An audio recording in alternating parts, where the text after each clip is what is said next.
Welcome to the Nomad Network, your first stop for complete and comprehensive Chicago Bears football coverage. Dive deep into analyses, updates, and all things Bears. Subscribe to our YouTube channel today and never miss a beat. Thank you in advance for your support. We promise to bring you the best because together we're unstoppable. Go Bears!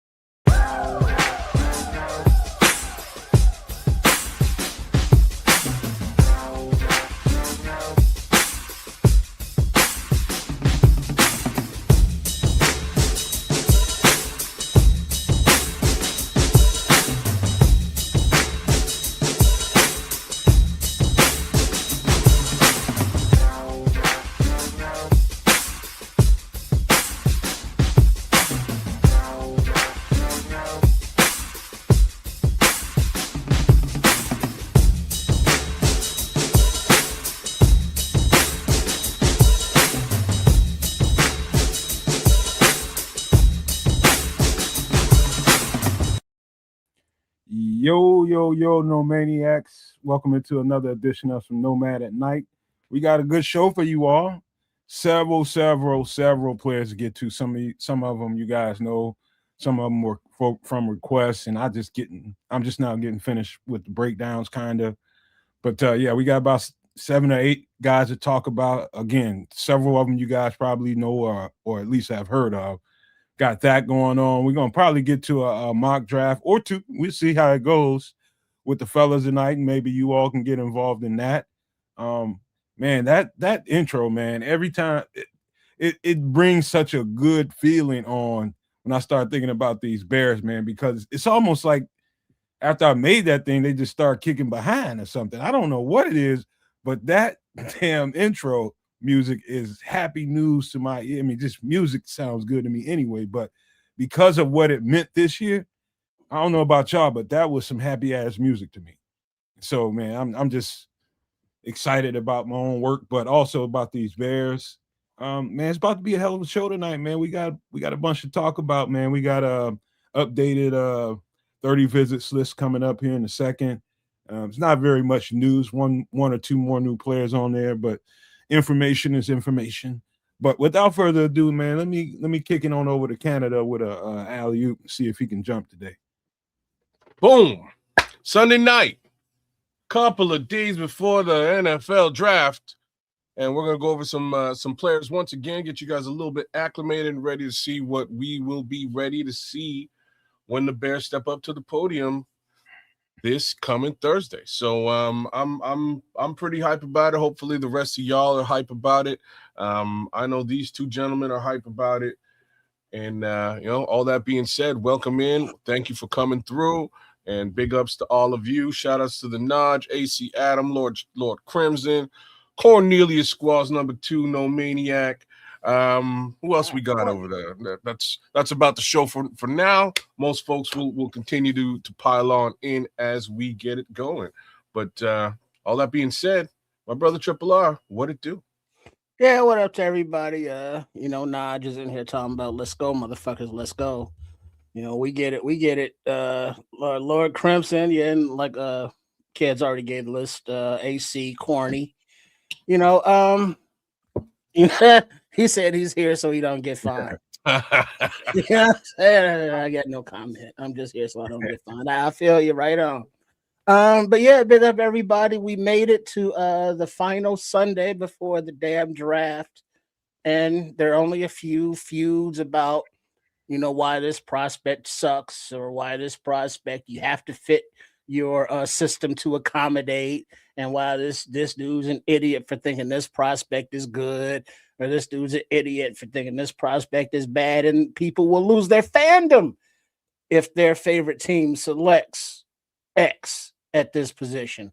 So it's going to be interesting. We saw our first trade happen. Trade number 10 is now on the move.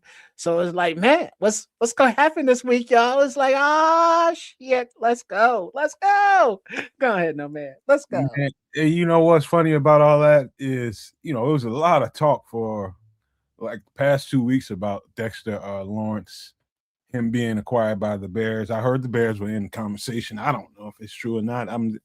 I mean, hell of a player, man. Hell of a player. I mean, you talking about the epitome of a double team provider. He's going to provide you with double team coverage, and guys are going to be one on one.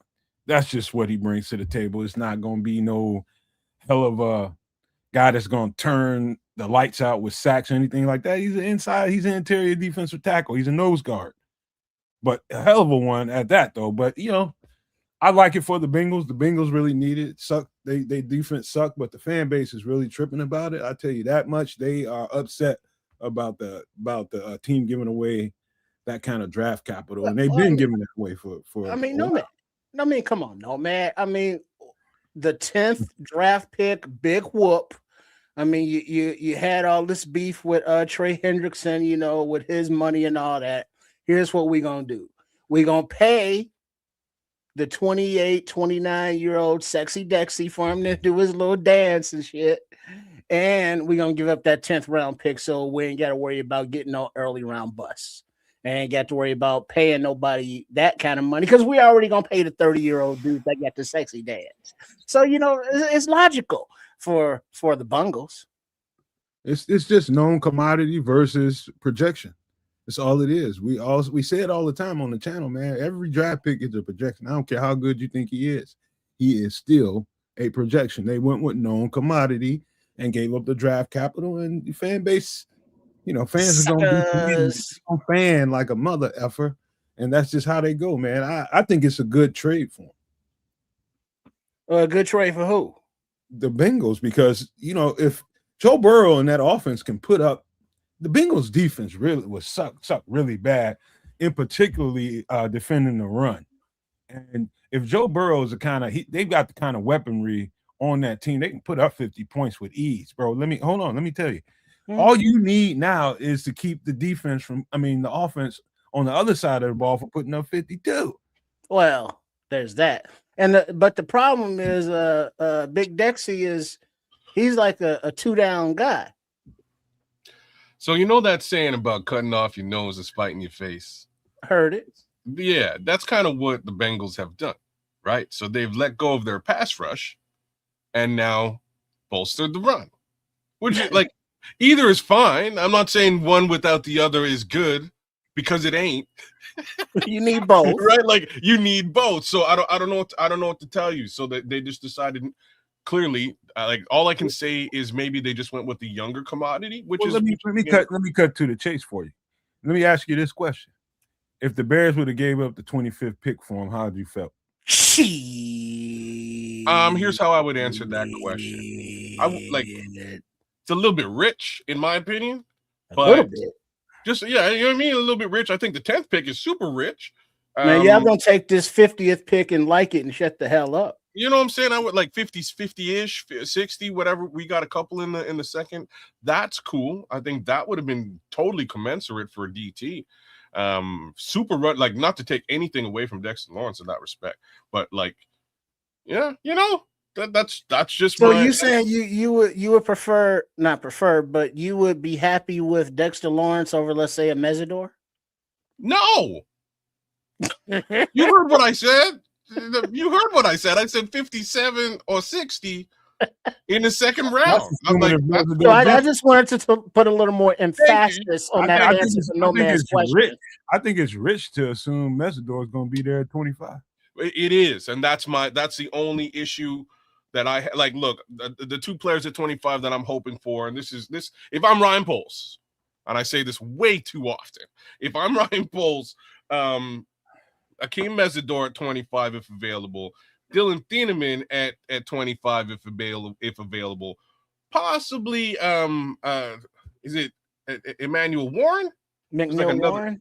There's another last name in McNeil Warren. Warren. We're covering him tonight, as a matter of fact. Those would be my three targets in round number one. If those guys are somehow all gone, I'm getting the hell out of round one. I'm looking for a trade partner. I'll probably have a trade partner lined up right effing now. No, Arizona. There's no reason. There's going to be some top-notch talent at 25, even if you can't get Mesidor, you can't get. If it's a few guys. No, man, that you would just assume. I'm telling you, some top-notch talent there. I disagree. I personally, and you want to know why I disagree? I disagree because you have actually shown me a bunch of later round talent that I'm actually interested in. I know why you feel the way you feel. I'm just telling you, Yeah. even the guys I've shown you, that still isn't enough, man. I haven't covered nowhere near enough guys. We just don't have enough time. But there's guys, man. There's guys. Well, this is what I'm saying. I'm with kids. I don't know if those guys are all up front, top heavy at 25. The guys that I see at 25, personally, again, are the guys I just named. Hopefully, one of them is available for us to select.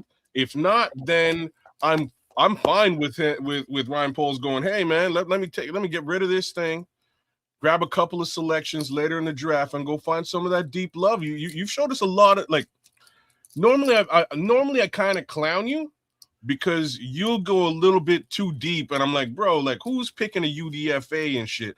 But some of these later round selections that you've shown me over the course of the last few weeks have actually piqued my interest.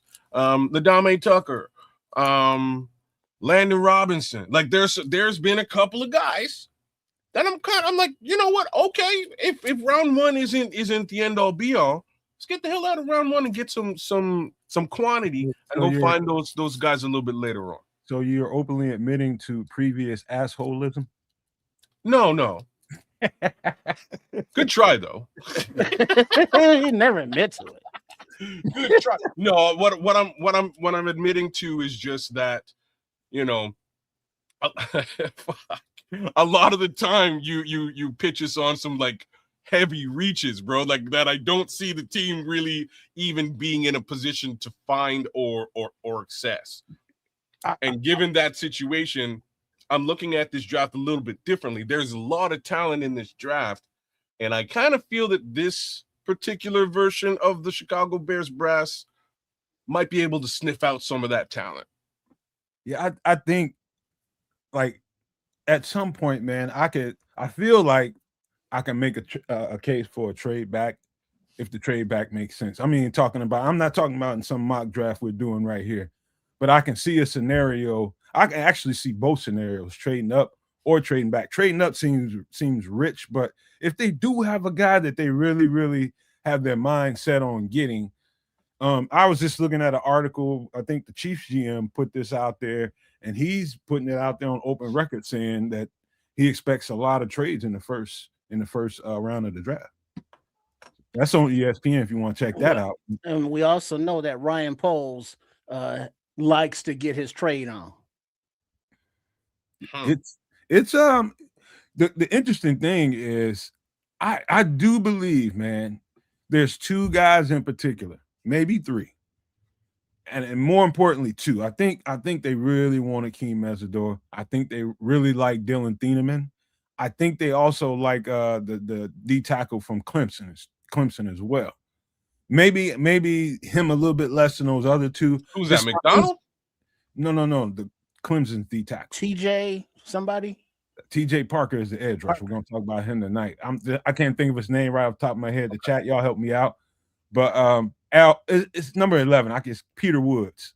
So that's one of the guys that's been talked about heavily this offseason. But I can see them, one of those two guys in particular, I'm talking about Akeem Mesidor and Dylan Thieneman. If they start getting calls and feelers out there, feeling like somebody might up and take them, they might make a move to jump ahead of that. I could see them doing that. So that's interesting.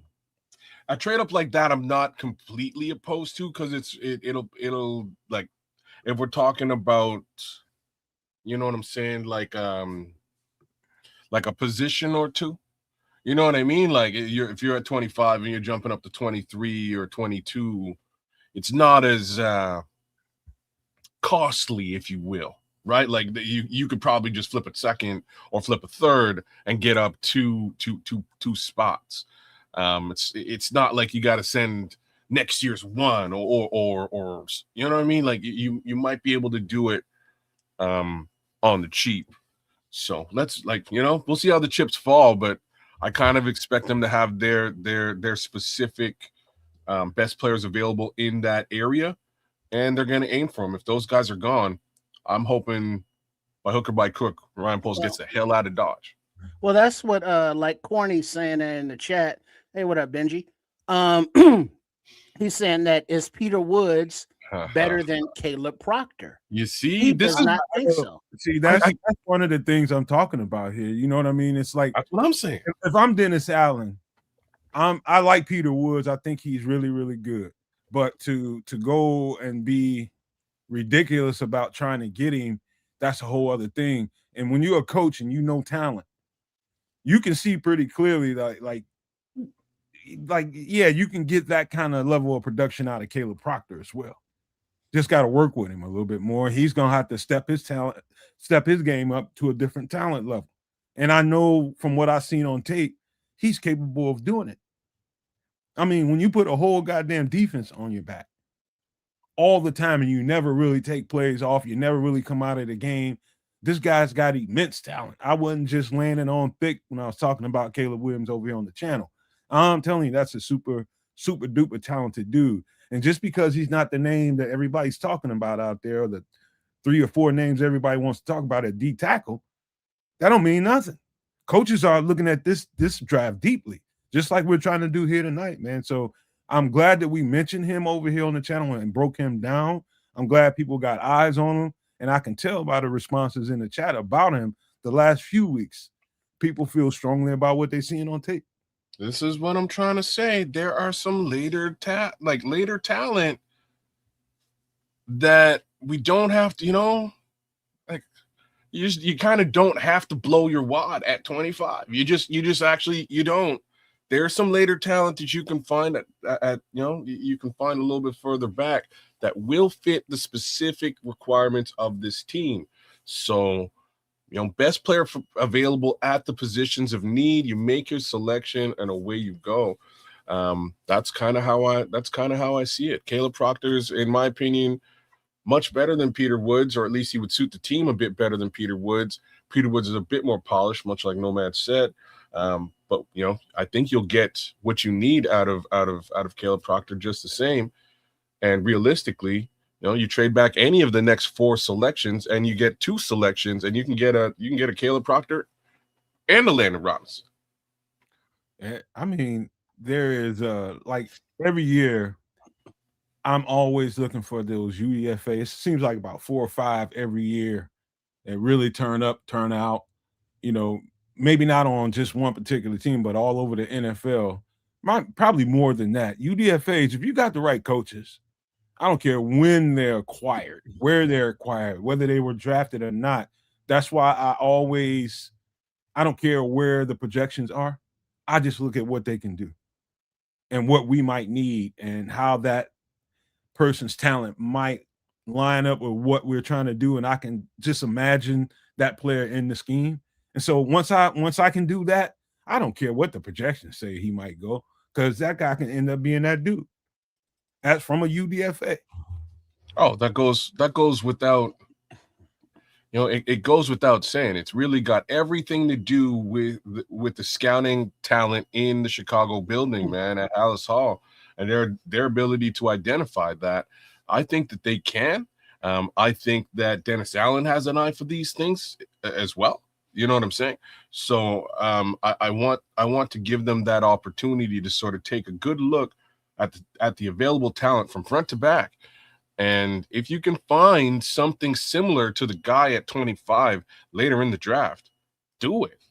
Go find him a bit later in the draft, right? Yeah. I mean, there's no need to. Well, hold on. That last comment that was just up there. Lord Crimson, UDFAs are fine to patch some holes, but it's not the same talent pool. And while I will agree, while let's say this, yes, that theoretically, the higher you are picked in the draft, the more talent you should have, or you are supposed to have. But to Nomad's point, it doesn't matter where you are picked, because you are there now, so you can make your bones. And now, for those that can't see the screen right now, I'm sharing a look at the current roster as it stands right now. And this 20 up here represents the number of open roster spots. So we have how many picks, kid? 7 picks, 6 picks? How many picks we got? I think it's closer. I think it's 6 picks. We don't have a 5th rounder. Hold that thought for a second. It might be 6 picks. I know we have 2 7s. Hold that thought for a second, out of respect for somebody that sent us. BT9. Give him some love. BT9. Hold on a second.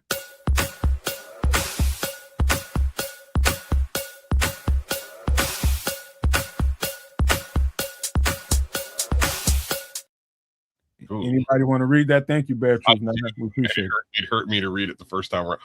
On a scale of 1 to 10, how surprised would you be if the first 2 to 4 picks, sorry, the first 2 of the first 4 picks went on offense? I'll let you answer that first. Okay, thank you. I'd be surprised, man. I would be extremely surprised, but let me just baseline this by saying we definitely need a left tackle. If it's a left tackle, I'll be personally hurt. My heart will hurt, but I will understand it. A wide receiver, I could see us if they find a world-beating wide receiver that might help them out. I'll be super surprised, because we've got 2 top-end wide receivers that need to see the rock. But, hey, I can understand it. Or a world-beater running back. I actually expect a world-beater running back, not out of those first 2, but maybe with the 3rd or 4th of those selections. That's my expectation. How about this? This? I would say, hold on, Trip, for just 1 second. I would say, just because you don't know what's going to happen in front of them, and once they get to the pick, their best player available. Ryan Post is on the 1920 reiterated again. We're going to pick the best player available. So because we don't know what their best players available look like on their board, that's why it cannot shock me. It cannot shock me. If the best player available is an offensive player for the next 2 picks, then that's what it is. Well, will it surprise me? Nah. It'll shock me, but the board is dynamic, and depends on what the other teams do. Sorry, Trey. And then also you got to look at what is Corny saying there. He would love it if Mike Washington or Jadarian Price or Bryce Lance are there. Claiborne for later, but I saw a comparison to that tackle of Max. What's his name? He starts with I. He and Cantor. How you pronounce that? I like that. That sounds good. He and Cantor. He had a comparison to Darnell Wright, and it's like, if you're Ben Johnson and you can get a Darnell Wright on the left side and have a Darnell Wright on the right side, do you not do that? And defense, we understand, but as we were talking about before, if we can get a Proctor or Landon Robinson or Ndame Tucker or somebody of that ilk later, I wouldn't not be surprised if the offense was like, hey, we're going to need these players right here. Yeah. I mean, boy, if I could get a sneak peek at how they ranking the talent on their board, again, that's why we do what we do over here on the channel. Try to break them down as best we can, give you the proper evaluation, try to give it to you through the lens of what the coaches might be thinking, and that is the very best we can do. And when you take it from that standpoint, when you take your scouting from that standpoint and you study the players that we talk about, at least you're closer to the genesis of what they're thinking. You're getting close. As close as you can be without seeing the shit they got going on. Okay, something else that they got going on that Red Baron brought up. He trade Swift on draft night. That's personal. That's personal, but not just Swift maybe with him, but anybody who is under the previous regime, Tyreek Stevenson, Javon Dexter, anybody who may not fit what they want going forward or on that age time frame or salary cap time frame, look for any of those like, oh shit, wait, we just traded who for what? That's still a possibility. So keep watch for those. Yeah, I hope it. Some of the comments do be a little. Hey, he said it's all He business. said it's I all love it. EPMD, baby. It's Strictly business. EPMD, dog. That's it. That's it. Eric and Parrish Business making as dollars. usual. Hey, Green Eyed Bandit. You know what, man? Like the guys that I can imagine getting the conversations, a phone ringing or a call being made. It might be somebody like Jalen Johnson. Uh-oh. But not that I want to see him go, but I And that's personal. And that's personal. You see what I'm saying? Wait a minute. Right, Wait. You know what I'm saying? Wait. Time out. That's funny, man. How is it personal? Me saying that you've been trying to get rid of Jalen Johnson for how am I trying to get rid of Jalen Johnson? Like I can make a fucking call. I love Jalen Johnson. I'm just talking about what is logical to me. And the Scrolls loves DeAndre Swift. Man, how the hell do I not? He said, Patrick is saying Swift, JJ, Sweat, Komet, and T-Bag.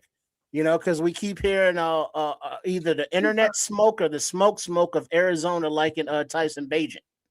You got life fucked up. You think I don't like Jalen Johnson? I didn't say you don't. No, like actually, truth be told, that was probably me trying to get JJ off my team. You know what? I don't know if it was you, but it might have been me and him, but I know it was me. Where's Big Sam Mo at? He's culprit too. Both y'all culprit.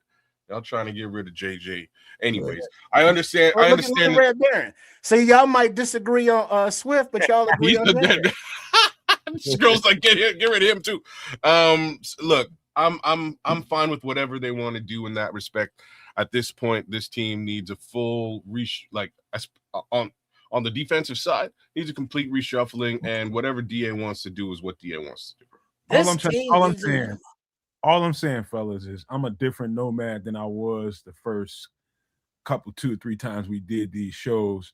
And I fall in love with players just like everybody else. I fall in love with the talent and what they can bring to the table. And it became personal for a couple of years. I'm telling you now that I don't feel that way anymore. I'm down with whatever they want to do. I enjoy the vision they've created for themselves. And if they see fit to trade someone, there's no need for me to get in my feelings about it. I'm just saying, I'm just throwing out the options here, that the possibilities. That's all. Brother, I'm just teasing. I'm just teasing. I'm just saying. In any event, personal, man. It did used to be personal. But at least you actually admitted it. That's actually good. But Patrick is right, man. Swift, Sweat, Komet, Bagent, all these guys could, and Triple R was saying Tyreek as well. Any of these guys could be up for. I'll throw another name out there nobody wants to put on in that list, and that name is Javon Dexter. There's some maneuverings that could happen. There's some maneuverings. Hey, I heard the Kitties might need offensive linemen. We could probably offer them a never used, slightly bruised Amagaji. Oh well, I don't know. Like a third rounder, and everybody's happy. Who says if no? somebody gave you a bruised ass plum, would you eat it? Well, I eat around the bruise if I was hungry. There's that, and hey, there's also that Cole Komet conversation is being had out there. That's the best answer you can possibly give to that question. I love that answer. All right. There's also that Cole Komet conversation being had out there. For why, I don't know, but that's conversation being had out there. Unfortunately, that's out of them all. That's one I don't really see happening. They got really good value on Cole Komet for this season, being that last, towards the end of his contract, and how often Ben uses 12. They're down a tight end. They need to actually pick up a tight end. So I just don't see. I don't see them crippling that particular position with Cole Komet. We'll see. Yeah, Tell him we're not getting the third round for ski-mask way. The ski mask. You can't eat a bruise on a peach. It's a Diddy ass. Man, dude, it's like, hey, you know what? We used to get a lot of fruit as kids, man, because my uncle's grandfather used to be close to a guy that ran a fruit market, man. And this guy used to, all the fruit that don't look very good would go in a little thing, and that shit would end up irregulars. And then we had a guy that used to come over to the house and play cards and all this kind of shit with my grandparents. And he used to always go for the fruit that had all them bruises and stuff. I'm like, man, why you always eating the rotten fruit? His mother gonna tell me it tastes like wine. It tastes like wine. What? As a little kid, I'm like, what the hell? That didn't make no sense to me whatsoever. And that's because you ain't trying to get drunk at 6. Right.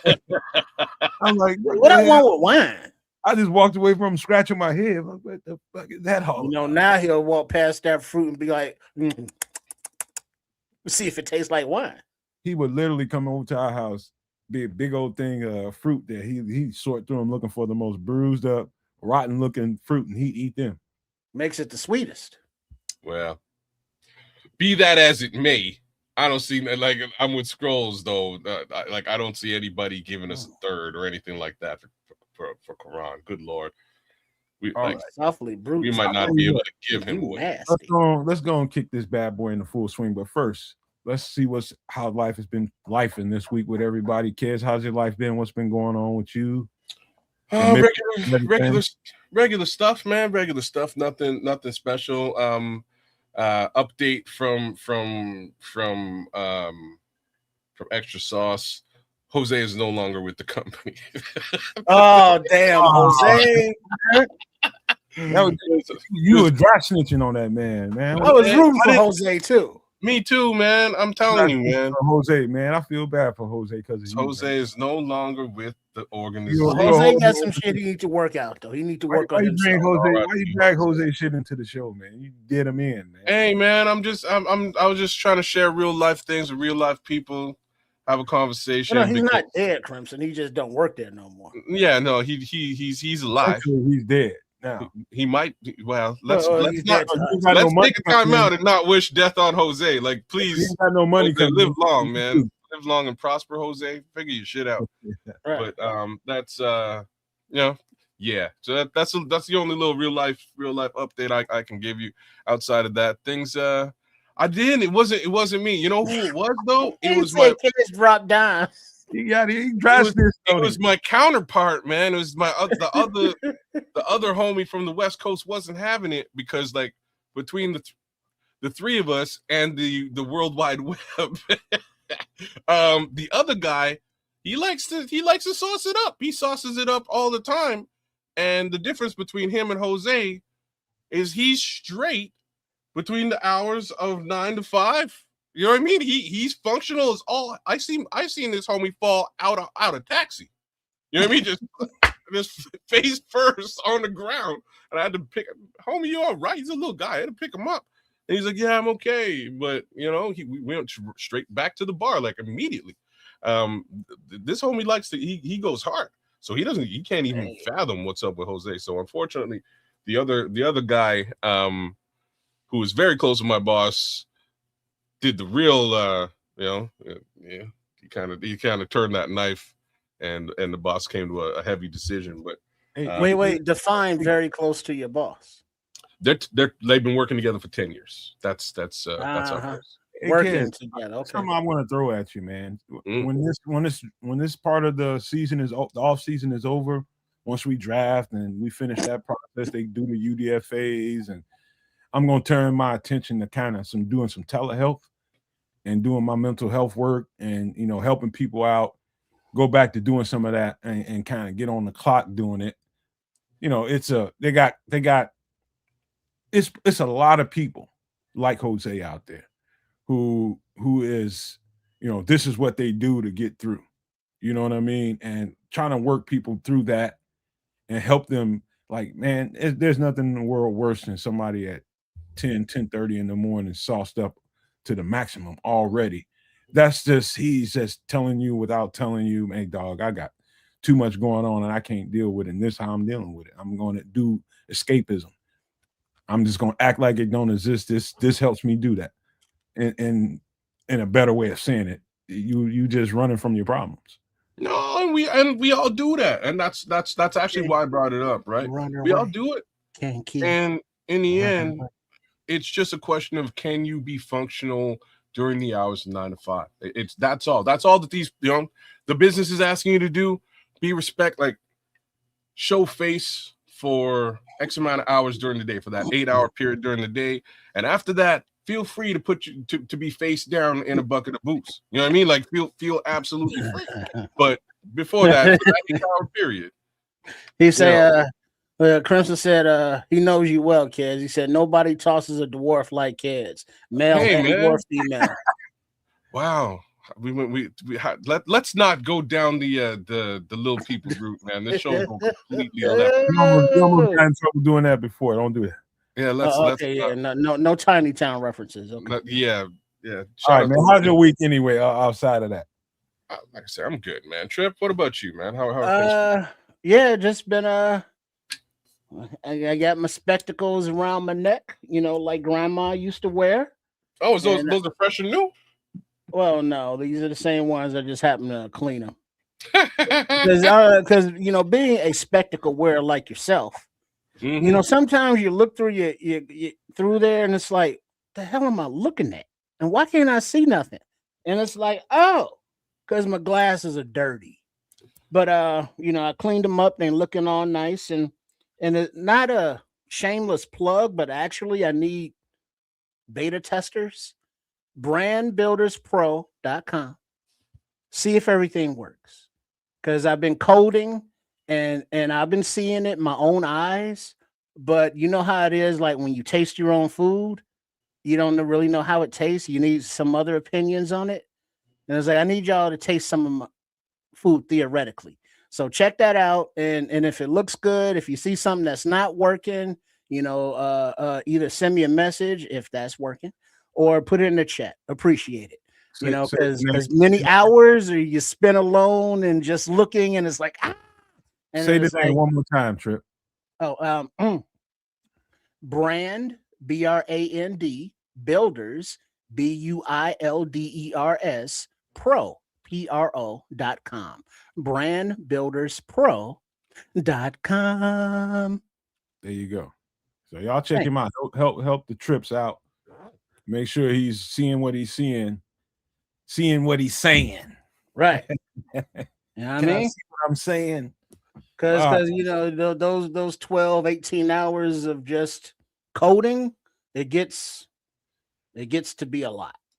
But other than that, I'm good. So I ain't complaining about not a damn thing. All right, I'll tell you guys something real quick. Me and my girlfriend got sauce last night. Last night started her week. I mean, I take that back. Friday night, we got a little sauced up.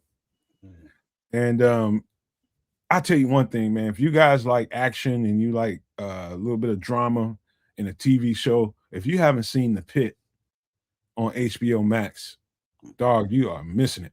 Just imagine, like I'm a person that really, really liked what's that show, that Chicago show, Trips, with Frank Drunk Ass and Shameless. Shameless. I love Shameless, man. As much as I can watch without having to turn my goddamn head. But I loved how that show is set up and how they go from incident to incident to incident, and it's never really a trained camera on one thing. It's like 15 or 20 damn different things, and the action is just continuous through the show. So they took that concept, that camera concept, and put it to a hospital shift.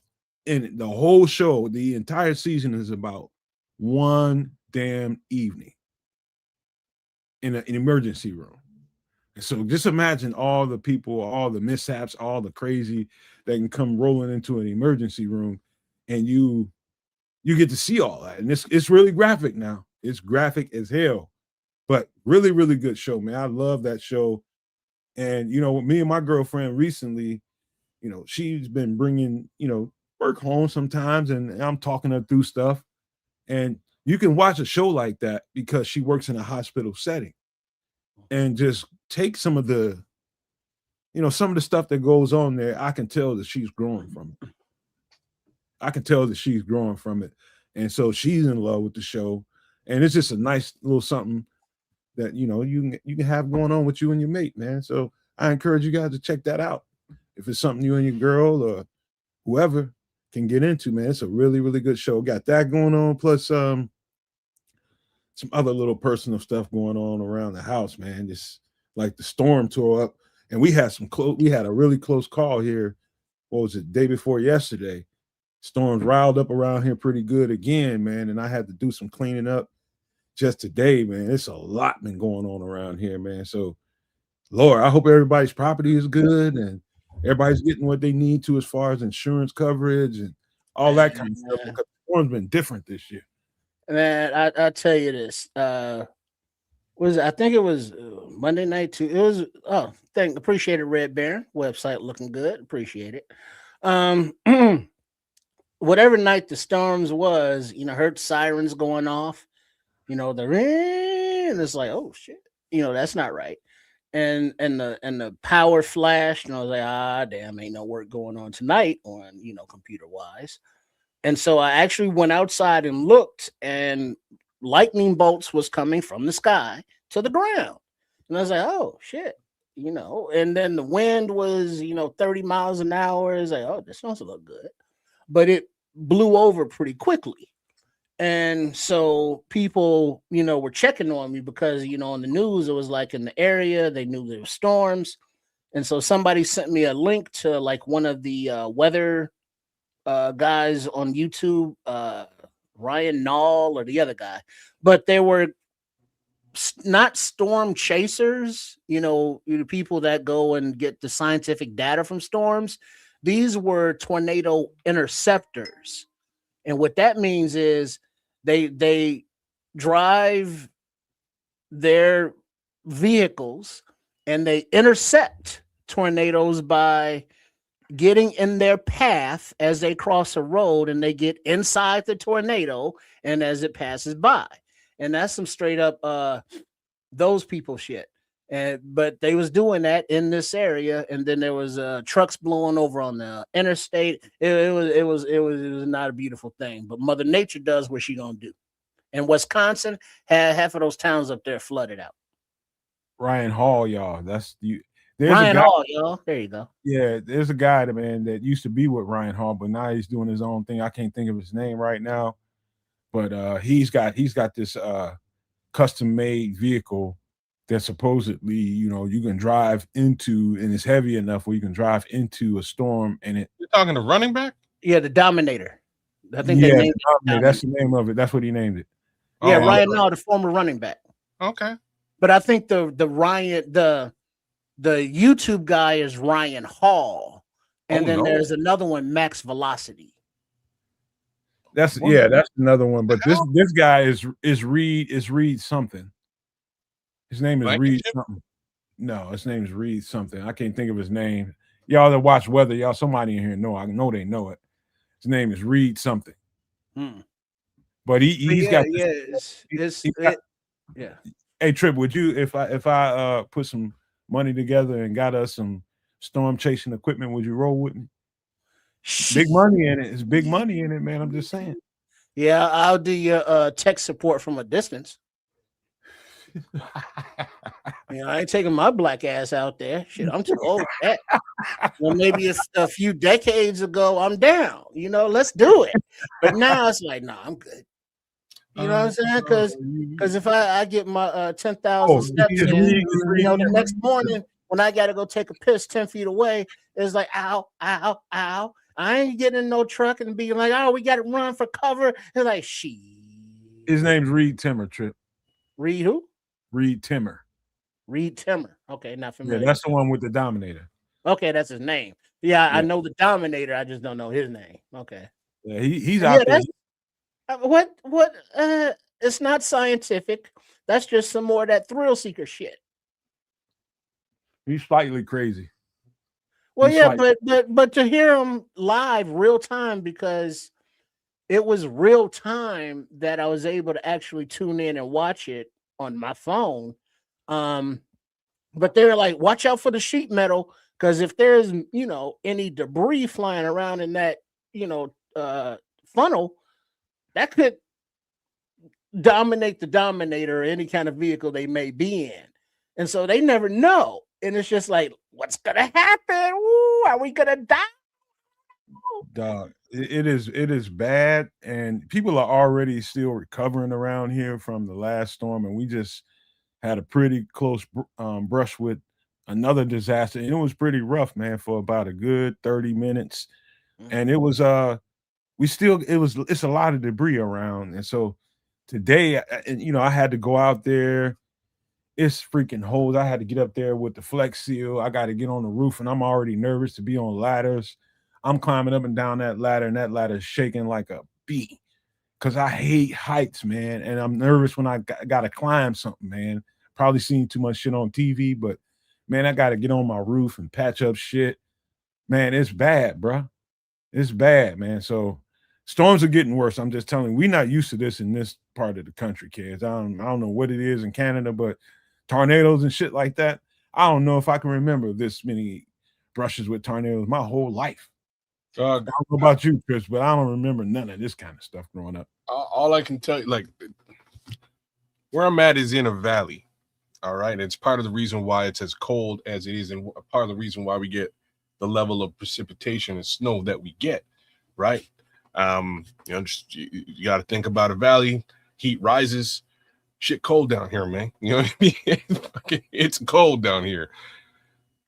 By the same general, you know, geographical case scenario, we're not supposed to be getting no tornadoes. Same thing here, kids. We live in a valley as well. Where I live. All right. So it's a valley. There ain't supposed to be tornadoes. Again, tornadoes are supposed to sort of accumulate higher than the ground where we're at in this area, in this valley. What I can tell you is over the course of the last 15 years, more like 7 years though, there have been a bunch of tornadoes out here, which is wild and crazy, and we are not prepared for this shit. Not in the least. Tornadoes rip through and just wreak havoc. And like the first one that came by, it came through this stretch area, and it tore down a whole bunch of electricity poles, which knocked out electricity for hundreds of thousands of people. Like we were cooked. Somehow, out of all of these people that were knocked out, my little block was lit up, bro. We were good to go. So everybody, like, my block was out for, I'm gonna say, somewhere around 5 hours. By the time I went to bed, woke up in the morning, we were lit up, we were good to go. The rest of the surrounding area was cooked. Anyways, man, just a crazy little situation with the tornadoes down here. I don't know where they came from or why they started, but oh yeah, apparently the government controls your weather. So like, just take that for what it's worth. All right. You know, one last thing before we get into this Bears conversation. I made my famous ribeyes yesterday. Oh man, now you're gonna make me hungry now, man. What the hell, man? Bro, let me tell you, man. I'm sorry about that, but my girlfriend is she's a fiend for those ribeyes that I make with the marinade that I do on them. Those bad boys had a 5-day soak on, and I did not, just to see, and she didn't say nothing right off the top because she was tearing that shit up. And all of a sudden, earlier today, she was just like, "What did you do different?" And I was just like, "Oh, you noticed, huh?" So there's a couple of ingredients. What's up, man? Like, that's what I'm talking about. C-Spags, you out here? Where you at? He's what? C-Spags is in Southern Ontario, man. He's saying the tornado's been growing, and that's exactly what I'm talking about. That's where I'm at. And it's in this hemisphere. It's where we are, kids. Where me, you, Trips, we're, you know, geographically in the same place. Actually, I'm in so Southern. So you're in Swow. You're in Swow. I'm in I'm not in Swow. Like, it's getting bad in Swow too. Okay, he's in Niagara. Okay, I'm northwest. I'm northwest. So the same fronts that you're the capital. The same kind of fronts that we see, you're going to see. It's crazy. Like we get very similar, and it explains a lot. We get very similar weather, especially again if you guys are in a valley. That explains a lot, bro. Well, I'm talking about where I live at. I don't live directly in Chicago. Chicago is not particularly in a valley itself, like downtown Chicago and I live in a surrounding area. And so that place is a valley. this place is a valley. But yeah, tornadoes unheard of around here. But yeah, it's different dealing with the damage, man. Had to get on the roof and do a patch job because it was pretty rough up there when I got it. I was like, holy shit. Yeah, see, Specs, I'm in the capital, man. Then that we never had it before, which is crazy. That's where that Valley comment comes from. But he's in a completely different spot, and I would be just as surprised for tornadoes out there. All right, y'all, let's get this Bears conversation rolling. I'm gonna put up the ticker. Yeah. I want to read it. Go ahead. All right. Bears news: top 30 visits confirmed. Our wide receiver Dejon Stribling, Ole Miss. Defensive tackle Grayson Halton, I like him, Oklahoma. Defensive tackle Caden McDonald, Ohio State. Center Yager Burton, Kentucky. Quarterback Ethan Kalamanis, Rutgers, local visit. Interior offensive lineman Brian Parker, Duke. Tight end Dan Villari, Syracuse. Running back Seth McGowan, Kentucky. Linebacker Jimmy Rolder, Michigan. Defensive tackle Ontario Thompson, Washington. Defensive back Keontae Scott, Miami. Yeah. Tight end Max Elon Cantor, Arizona. Center James Brockermeyer, Miami. Defensive end Zion Young, Missouri. Tackle Caleb Lomu, Utah. Defensive tackle Dominique Orange, Iowa State. Cornerback Malcolm DeWalt, Akron. Nice. So that's the top 30. That's top 30 visits confirmed so far. Just had a good look at Malcolm DeWalt. He's a solid corner, but probably gonna have to fight to get on somebody's special teams. It's a good visit, even if that visit could totally be an information gathering process about Emmanuel McNeil Warren. Who was one of the. No, I take that back. McNeil Warren is at Toledo. True Pilgrim. He's not at Akron. But yeah, that's the list, man. And I like the names on here. History would prove, and for a lot of people, that we don't necessarily draft guys that come on top 30 visits, but I'm not sure about that. I'm just gonna keep myself neutral and just tell you about what I know about the players. And it's a couple of them I still haven't broken down, like Brockermeyer at Miami and Brian Parker. I haven't broken them down, but everybody else, I've covered them on this list, whether you've seen them or not. You didn't do Malcolm DeWalt, right? Yeah, I did it. You did? I didn't. I don't remember Malcolm DeWalt. I didn't do it on the channel. Okay, all right. Yeah, okay. But that's the list so far, man. Any particular thoughts about the list so far? What you like about any of these guys? Yeah, there's a couple I like. I like Stribling. I like Halton. I don't like McDonald. Jaeger Burton, I like. Wait a minute. You don't like Caden McDonald? No, I don't. Why is that? Because I did not like his. I don't like him. Didn't like the tape. Don't like the athletic profile. He is basically a big bill. We need one, but I wouldn't be getting him at 25. Like, just not. I didn't like him. That guy's like a unicorn, right? Sure. I mean, there's like the kind of numbers that he puts up at nose tackle. At nose tackle, where he's getting most of the double teams, is ridiculous. Absolutely ridiculous. He's like an albatross, man, for real. Fair enough. I didn't like the tape, man. Tape didn't. You know what I mean? Yeah. That's. I'm just telling you how I saw it. I actually looked at his tape early because he's right there for us, right? Like, he's one of those guys that could potentially fall to the Bears at 25. Very well. Right. So one of those guys that I definitely looked at early, and I was like, he's good. He like, if we need a nose tackle, and we do, he fits the bill. But I don't know if you need, the best nose tackle in the world when there's a bunch of noses you can get a little bit later on. That was really the way that I look at it. So his tape didn't really. So if they scooped him at 25, you're gonna be a little tight. No. Not really. Like, I didn't like the tape. I don't work for the Bears. You know what I'm saying? If Well- if they make a decision that that's the route of passage they want to go to, by all means, do what you got to do. But I didn't like the tape. Well, put it like this. I'll say, I also didn't like the Zion Young tape. all right. Yep. Let's I not get too deep into it, kids. Hold I on. didn't. I might have to agree with that one. Oh, Okay. all right. So we got some non-tape likers, certain prospects, which is fine. But I'll put it like this: I don't give a shit. As if Ryan Cornelius, look at Poles- this though. Trip, like Cornelius Squall just is right there with me though. what do you say? He's saying the exact same thing. Like I like Stribling. Stribling's nice. Caden McDonald, no, and Zion Young, no.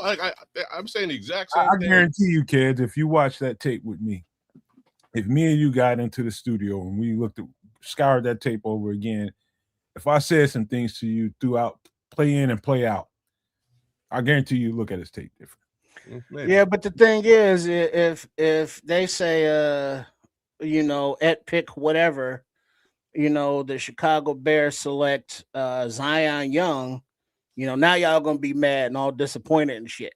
Or if they select any prospect that anybody of us fans don't like, it's like, what are we doing? We had that guy right there on the board, yeah, blah blah blah, and then they'll play and they'll kick ass and be like, oh, that was a steal right there, So I will put it like this: there are guys on here that say, oh yeah, Grayson Halton, he stood out to me. Stribling, he's fast. McDonald, he's the big guy that Nomad is talking about. All of them have their attributes and all of them have their flaws, if you will. I don't give a shit as long as they can produce. Whoever we pick, welcome aboard. Look, the only reason that I'm saying who I like and who I don't like is just so y'all know. And end of the day, I'm not gonna be mad if the Bears draft Zion Young. I'm not gonna be mad if they draft Caden McDonald. Like it doesn't make any difference to me. And why I say it doesn't make any difference to me is because I do have a little bit of faith in what they're trying to do. And what they're trying to do is retrofit a defense, right? They had a defense, it was underneath somebody else. He made his selections. The new guy's in town. He's got to flip it into looking the way he wants it to look. How he goes about doing that is on him. I'm just saying what I'm looking at from a tape perspective. There's some of these guys who jump out to me, and there's some of these guys who I don't think personally jump out. And, like I liked Grayson Halton, liked Stribling, didn't like Caden, liked Yeager, didn't like Zion. Zion didn't do it for me, man. To be frank with you, a lot of the edge rushers after Mesidor were a little bit lackluster, in my opinion, right down to Ndame Tucker. Ndame Tucker's way further back, but he looked polished. He has stuff. You like Tucker better than Akis? Yeah, I did. A lot of people like Akis, though. A lot of people like him. But personally, I like Tucker much better. But you don't dislike Akis. You just like Tucker better. I do. That's a great way of positioning it, especially given the tape. I did not dislike his tape either. His tape was good. The Zion tape, I disliked. He doesn't have tools. It's fun listening to you guys getting into more depth about, instead of me doing all the talking about these players. It's fun to hear you guys give your take on what you like and what you don't like, what you see and what you don't see, and give qualified evaluations to what you're looking at. That's warms your heart, doesn't it? I love it, man, because y'all are not the same two guys philosophically that I met when we first met. You guys have grown big time. So speaking to that, I appreciate that, man. Thank you very much for that. Speaking to that, I've taken a lot of our conversations that we've had over the years and been able to apply it to what I've seen my son do on the field, right? And the players that he's played with and against on the field. So I've been evaluating this stuff for decades without certain frame of mind and certain understandings, and you've helped me sort of get that frame of mind and gain those understandings, and now I can sort of apply them to the draft picks that we look at year on year. So it's definitely come a long way. End of the day, especially at the edge position, because it's what my son plays. I've got a pretty good understanding of what's what's happening, man, and what I'm looking at. And like I say, with Zion, I think Zion's going to be a prospect, right? They're going to have to develop him, and I think it's going to take a while. That's just me. He's big, but He's got the measurables. Oh yeah. It's the thing about Zion. It's not that he can't be an elite edge rusher. He just doesn't have the skill set as of yet. Right now, today, if you want to line a guy up today who's going to be semi-destructive, you want Hakeem Mesidor. You want an Adame Tucker. I think those. I'll also throw Gabe Akis in there too. Like those would be the three guys that I would be leaning towards. There's two other guys sort of further back that we could talk about as well. But anyways, those are the three that I kind of have zero. Malachi, there's one of them. Malachi Lawrence is one of them. There's a few guys, but I did not like the McDonald tape. I did not like I didn't like the Zion tape. Those two specifically, and I've drafted Zion a few times in some of my mocks over the season, and had to go back and take a look at this film and be like, hey man, you know what? Yeah, I am not mocking him to the Bears. I don't see it. And you know what? It's good that you point these things out, man, because as you're going through the tape, what becomes a little bit more different is starting to project where you think a guy can get to. You're looking at a raw college athlete. Some of them aren't so raw, like say your Adame Tuckers and Hakeem Mesidor and Bain. These guys have a really strong skill set and almost come to the NFL when they get drafted, pretty much a done deal, almost. And compare them to those three guys in particular. Compare them to any other edge rusher in this draft class, and they pale in comparison because the skill set for the most part ain't there. And that's where the NFL, the next level of coaching, comes in. When you don't have to worry about school, you don't have to worry about all the stuff you normally worry about and you used to worrying about, and actually football is your job. It's up to you to get better now, because there's going to be people there all the time trying to help you with your skill set and up your game. Now you have to really focus on it. This is your 9 to 5 now. So you see, brother, like that's you being ever the optimist again, and that's right now. I think they need to rush past it right now. They need to figure that out, and that's why I lean towards the guys that I lean towards. What I look at is I look at some of the developmental talent that we've brought onto this team over the last few years, and whether it's whether they've actually developed. I'm going to say that Austin Booker has certainly developed and will continue to do so. I'm excited about that player. Dominic Robinson is no longer on the team. There's two different views of that development case scenario, so you never know. But all I can say is they need to rush the pass around. They need to get to a quarterback now. So, all right, y'all ready to break some cats down? Let's look. Let's talk about a very popular one right off the top. Let's talk about a very, very popular one. And let me just see before I get to talking what you guys think about him. I know you guys have at least seen who TJ Parker is. It's a defensive end, TJ Parker, out of Clemson, 6'3", 265 pounds. Anybody seen him yet? I've taken a look. He did not jump off the tape to me. I'm going to take another look right now as we're going, but I'll let you talk about him unless you got another view, Trip. No. All right. Let me break it down. Extremely athletic. And I'm talking about 265 pounds. You just really can't tell by watching him play. You really can't tell that guy is 265 pounds. It's hard to imagine this guy weighs in at 265 pounds as often as they drop that guy that big in the coverage. Does that mean he can, he's a 3-4 edge rusher in college. Can he put his fingers in the dirt and get upfield? Yes. Does he fit? Yes. Will the Bears get a chance to draft him? I don't know. I think he's coveted. This guy's going to be a player for a long time. And his body of work says that this guy, one thing I'll tell you that a strong suit of his that really stuck out as I was watching the tape. I brushed up on him again this morning. I watched TJ Parker real early in the off season.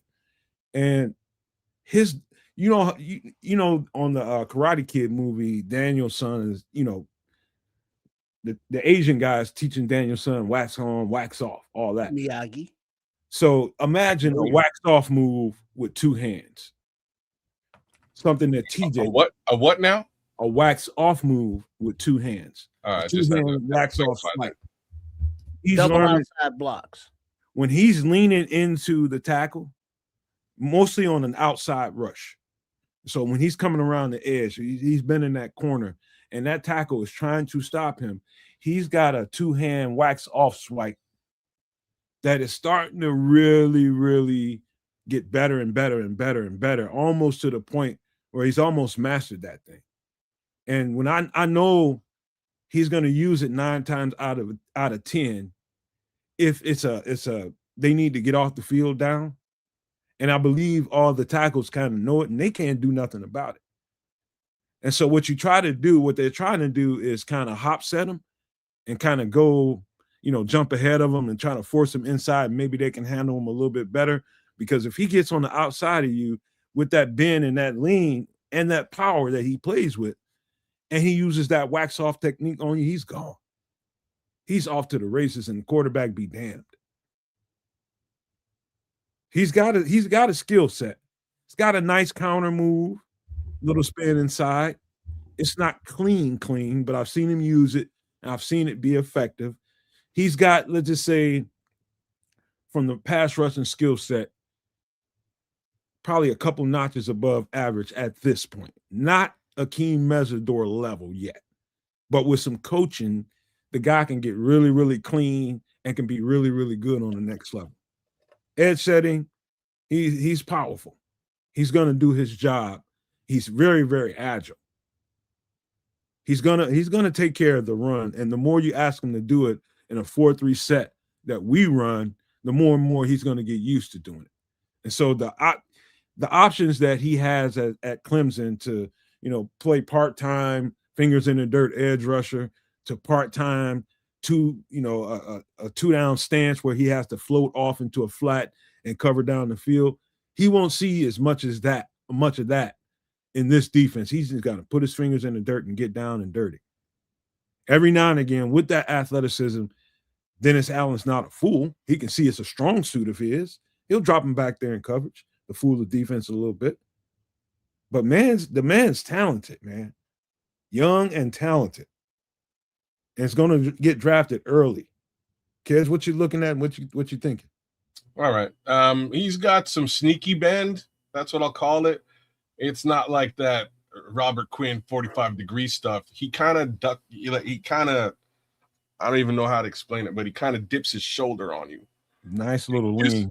You know what I mean? It's not 45 degrees, but he, you know, when you're trying to get him, he'll dip the shoulder and make that shoulder kind of disappear, and he comes around. I like this player. He's all right. I'm not going to say he's got all the tricks in the bag you could have, but he's got a solid 4. He'll bull rush you. He's got decent speed. Just like you said, he'll set the edge. You can drop him into coverage. That is, in my opinion, a bit of an upside. You know, you can kind of trust him in all 3 main areas of responsibility in that case. And again, he does have some pass rush prowess. So yeah, I think who's in the chat? Who said it here? Corny, man. Corny, me and you are line of sight today, though, bro. So he says TJ is greater than Zion. Here, I'll throw that on a. Well, he's better. He's a better pass rusher. It says TJ is greater than Zion Young, but not Mesidor, Lawrence, or Yakis. And I would throw Ndame Tucker in that mix too. That's kind of exactly how I see it. But I'm not. You know, I'm not mad at this tape.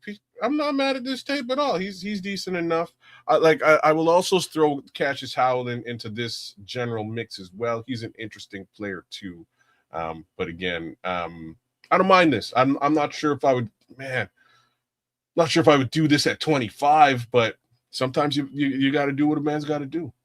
The thing about, again, I keep saying this week in and week out, a lot of these teams play, different kinds of defenses, man, and it's a hybrid defense that a lot of these college coordinators like to run. And so what we do, breaking down some of these players and how they might fit into what we do comes off a little bit different when you're looking at a tape for the first time. Then you look at TJ Parker on tape and you just like, how's that going to fit into what we do? Just got to look a little outside the box a little bit. And when he has to put his fingers in the dirt and get upfield and get after the quarterback, he can at a high level. I'm just being honest with you. This little dip move he's got, I'm starting to like it. The more I watch it, when he wants to get home, he can get home. Well, he's quick, strong, fast, and powerful at the same time. Yeah, rare combination. He has all of those physical attributes that you're lining up. But this little move, it's an interesting move. And why I say that is it's sort of like the opposite of the long arm stab. Instead of long arm, I'm not sure what his arm length is. I'd have to take a look, see if I can pull that up.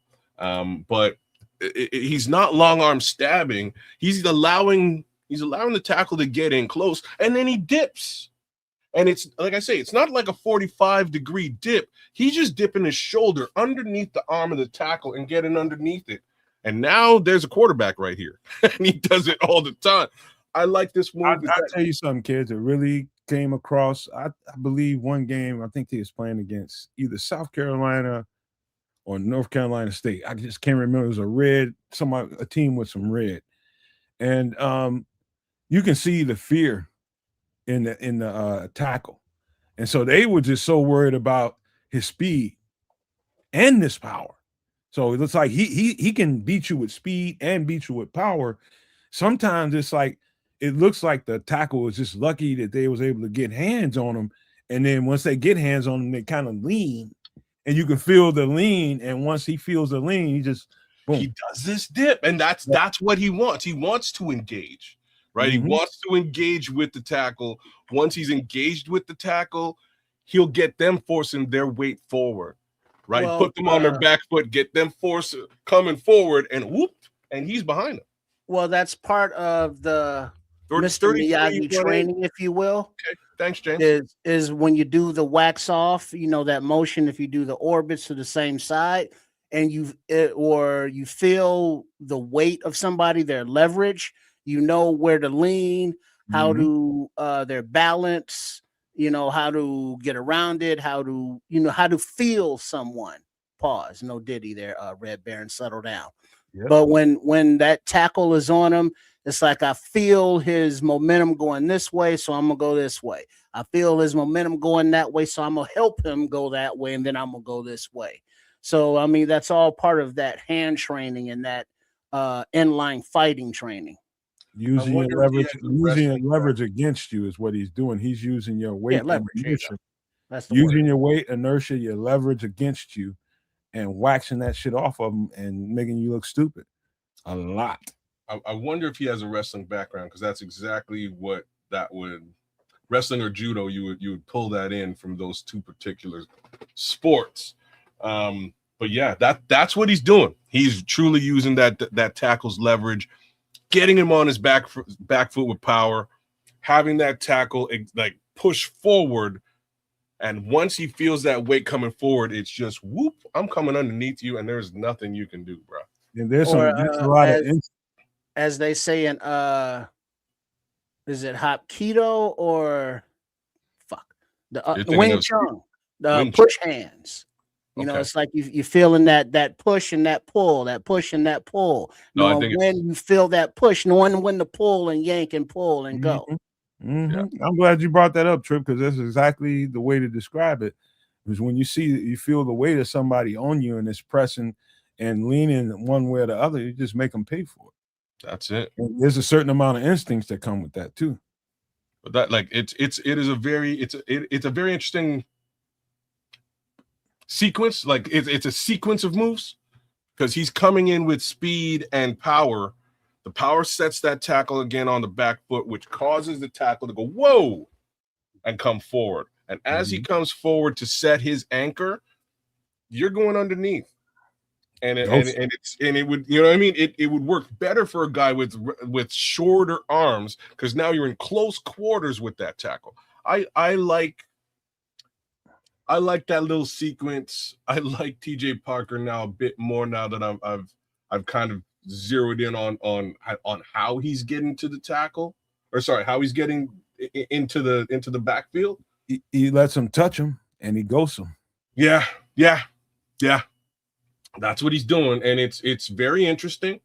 He has the other three, the other two, he can set the edge, he can handle the coverage case scenario too. I wouldn't be mad at a TJ Parker selection, but here, let me say it the way that I would say it. If it was me again, I'm trading back.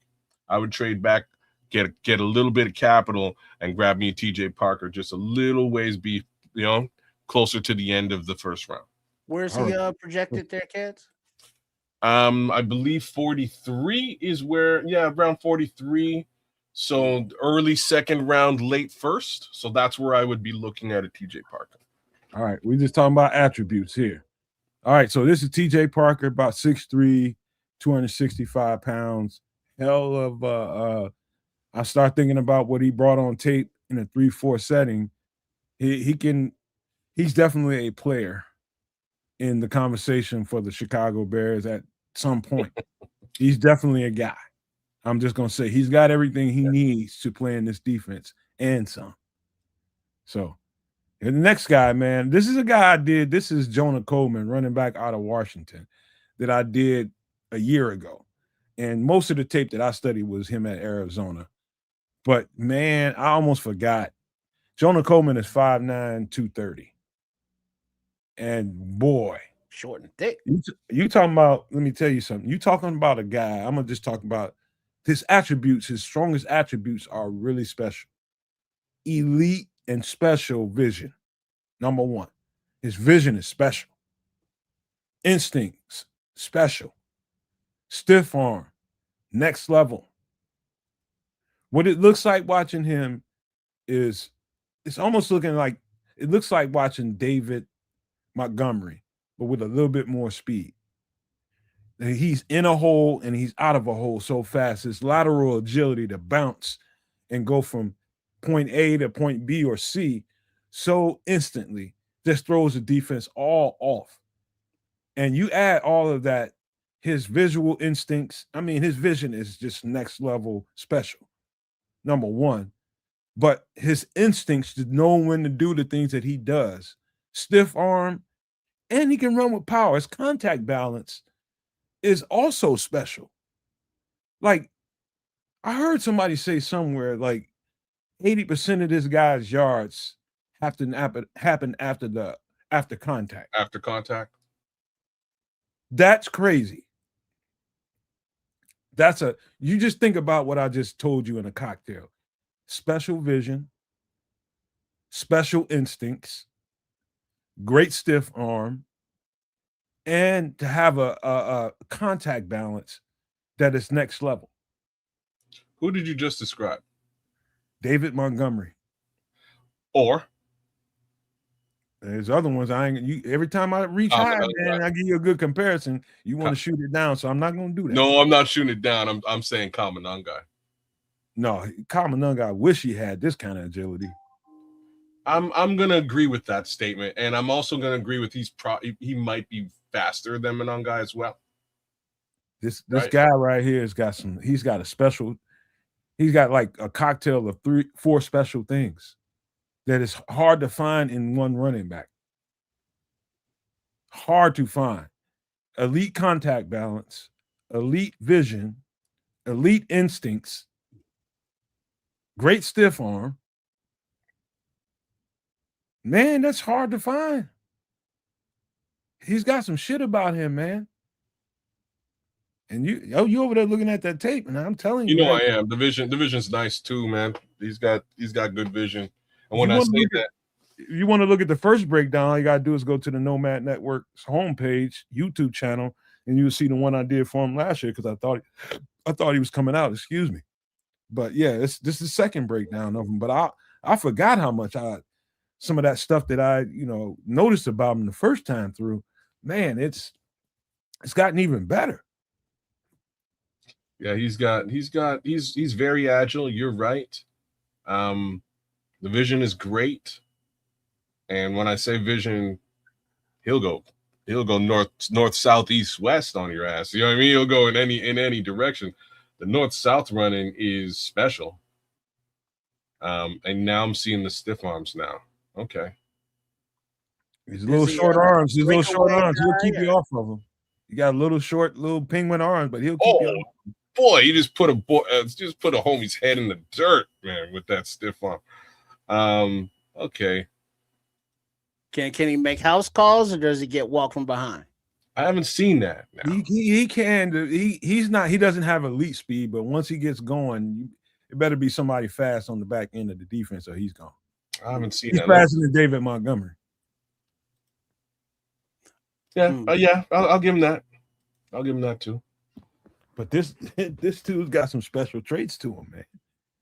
It's hard to find all that in one running back that's 230 pounds. He's 230 at 5'9"? Yeah, he's kind of solid there. Yeah.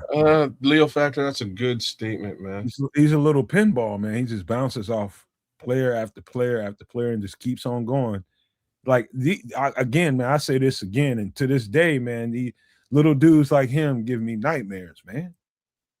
Little dudes built like this give me nightmares, man, because they so hard. And one that has agility like this, that when you go in for the unalivened, he can make you look stupid and you'll be looking at air. He can bounce on you. Left or right. He's got a crazy juke or jump cut, if you will. And a lot of the time that's how he starts his run. There's a jump cut and then vision. And I don't know. He's all right. He's okay. Yeah, we're gonna do Wednesday and Thursday. Might have to taper Wednesday a little bit. Is it Wednesday now? No, he's talking about extra sauce and start the draft coverage. We just have to taper it a little bit. Man, all right, fine. I know you probably don't want to. You know me, man. How about we just make it a Bears show? Because I'm just saying we're gonna be going crazy Thursday, Friday, Saturday, Sunday, bro. You know what I mean? We going deep all weekend. So Wednesday too is till 2 in the morning. No, we don't got to do that, man. We can taper it. We can kind of trim it into a Bears show, and that'd be that, and then we get ready for Thursday. Because we're so close to the draft, we just trim it up into some last minute Bears information, do some coverage of some players, and get on up out of there. Okay, so we talking Jonah Coleman here. But yeah, man, this guy again, man, this is Jonah Coleman out of Washington. I still wish Naj was in here because he knows this dude. But man, this is a pinball, bowling ball mixed with he's got a little Barry in him. To be honest with you, he got a little bit of Barry Sanders in him, a little bit of that. Don't say that. Yeah, see, every time I say what I think, kids, that's some big shoes, bro. Those are big shoes. I just said he's got a little Barry in him. A little. Look at how Barry is a guy that jump cuts you to sleep. This is what Jonah's doing to people. On top of running through them. Barry did some things that every running back wish he could do. Is probably the easiest thing for me to say. He's got one of the best jump cuts in the game right now. I'm just saying, man. Golly, man, we can't give a good comparison without people. It's a comp. I'm just saying. That's what I see when I see him. So fuck y'all, man. I'm saying. All right. All right. This is Jonah Coleman out of Washington, man. Let's get to the next guy. This is a lot of people been talking about, man. No matter when you're gonna do this guy. This is Emmanuel McNeil Warren out of. Let me make sure I say this right. I think Toledo. Yes. I'll just tell you this particular player right here is he's 6'2", about 200 pounds, 201, somewhere in that neighborhood, 202.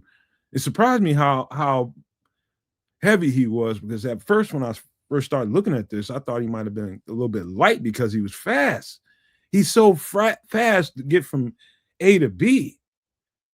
But man, this guy, he plays like he's the best player on the field, no matter who the competition is. I don't care if he's playing freaking South Alabama or he's playing Alabama. He plays like he's the best player on the field in every single game. Elite quickness, elite speed.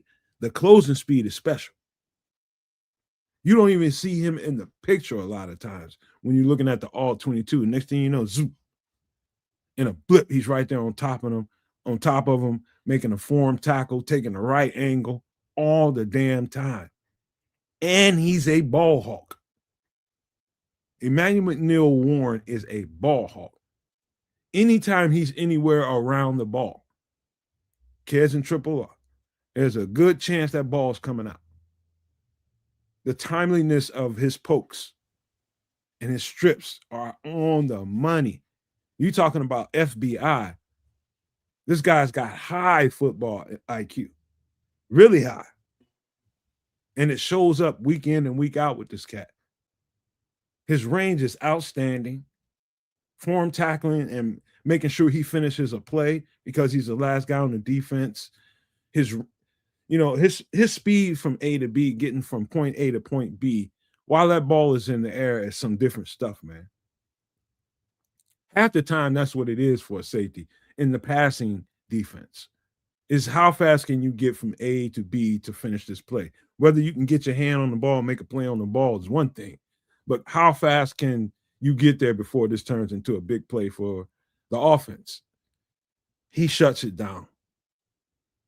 And I'd say pretty much on every game film that I watch, I probably watched 4 games of his.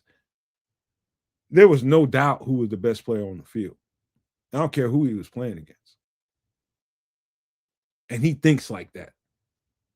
He feels like he's the best player on the field, and it comes through in the state. What you thinking, Kez? You looking and shaking your head? I've watched a bunch of this tape earlier on. I really like, because again, we were talking about this last Sunday, and it was like which positions do you think the Bears should be looking at, Keds? And I told you the 3. Safety is clearly one of them. I will not be mad if they go safety. I like this kid, and like one of the things, the film I'm watching right now, one of the things that you mentioned is like he'll peanut punch that ball out, man. He's got instincts with that shit too. The first clip is him. He's not even involved in the play. He just came around the corner, snaked the ball out, grabbed it, and ran it back. That was play number 1 that I'm watching here just now. But in first couple of minutes of film, that ball keeps coming out. He's finding spots where he can just get in there and crank that ball out. He's a wanton tackler. He's coming down, heat-seeking missile, will put you down. Great in coverage in general. I like this guy. I do see the comparison to Tariq Stevenson here in the chat. I can't argue with that, but I don't see him having a lot of the troubles that Tariq had early in the season, like early in his career. Well, he's a safety. Tyreek's a corner. Well, this is exactly where I'm going, right? With being a little bit too handsy because he's sort of off the ball. You're probably not going to get a lot of handsiness from this guy. Rushing the passer, he'll get it done there too, right? So I like this kid. I think he'll be a decent selection for the Bears. I believe he's just second round. Let me see where he's at. Is he a free? Is he a box? What's a play comp like? He's a free safety, but he's a safety. He can play anywhere back there. So he would pair up with a Kobe Bryant, let's say. And plus his attributes, one of the strongest attributes that he has is he's a ball hawk. I'm telling you, like 50, it's a 50% chance anytime this guy's around the ball, he can dig it out. And so that's going to be very attractive to a team that prioritizes getting the ball back, like Dennis Allen. So that's going to make him even kind of neon colored to them on their boards. I would he's call always around a loose ball. I would call him a hybrid, right? Like if we're talking about box versus free, I would call this guy a hybrid. He could do either and or.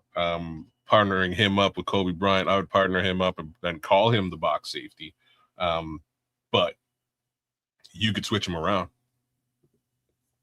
Hell of a talent right here, man. The speed from a safety, man, it's almost like basically a big corner playing safety.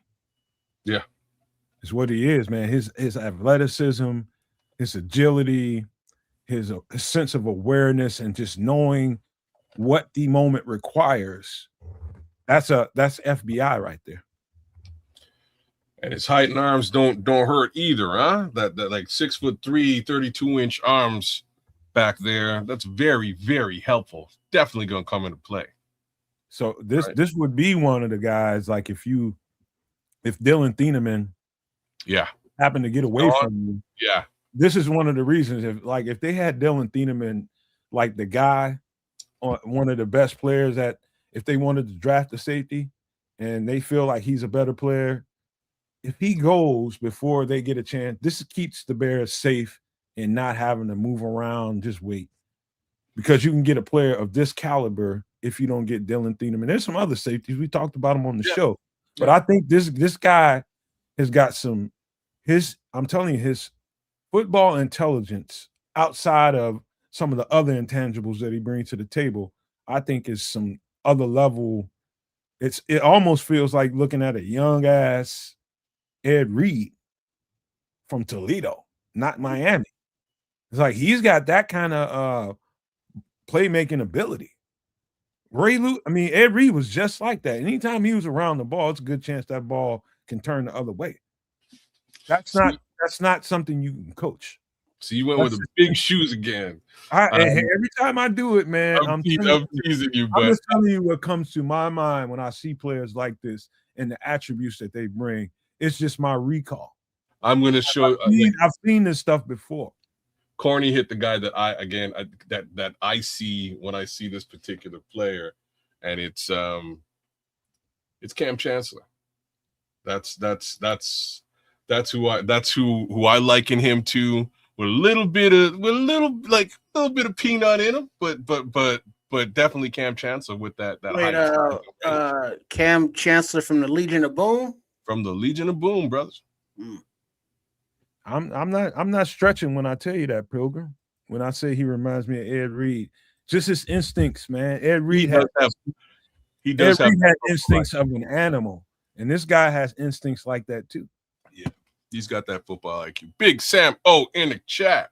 Half the game is really just being able to read the moment. Read the moment. You might have a call come in, Triple R. Say you're supposed to be in a one high, 3 deep zone, right? And somehow the play starts to unfold and you see something. And you got the kind of defensive coordinator that tells you that he knows that you're really, really instinctual and you make plays when you play like that. Just tells you don't stay true to it. If you see something, jump it. Ed Reed definitely had the green light to do that because his coach knew that, hey, this guy's got something. He's like a coach out there. He's seeing this stuff in a different way. And you can see that in this cat, man.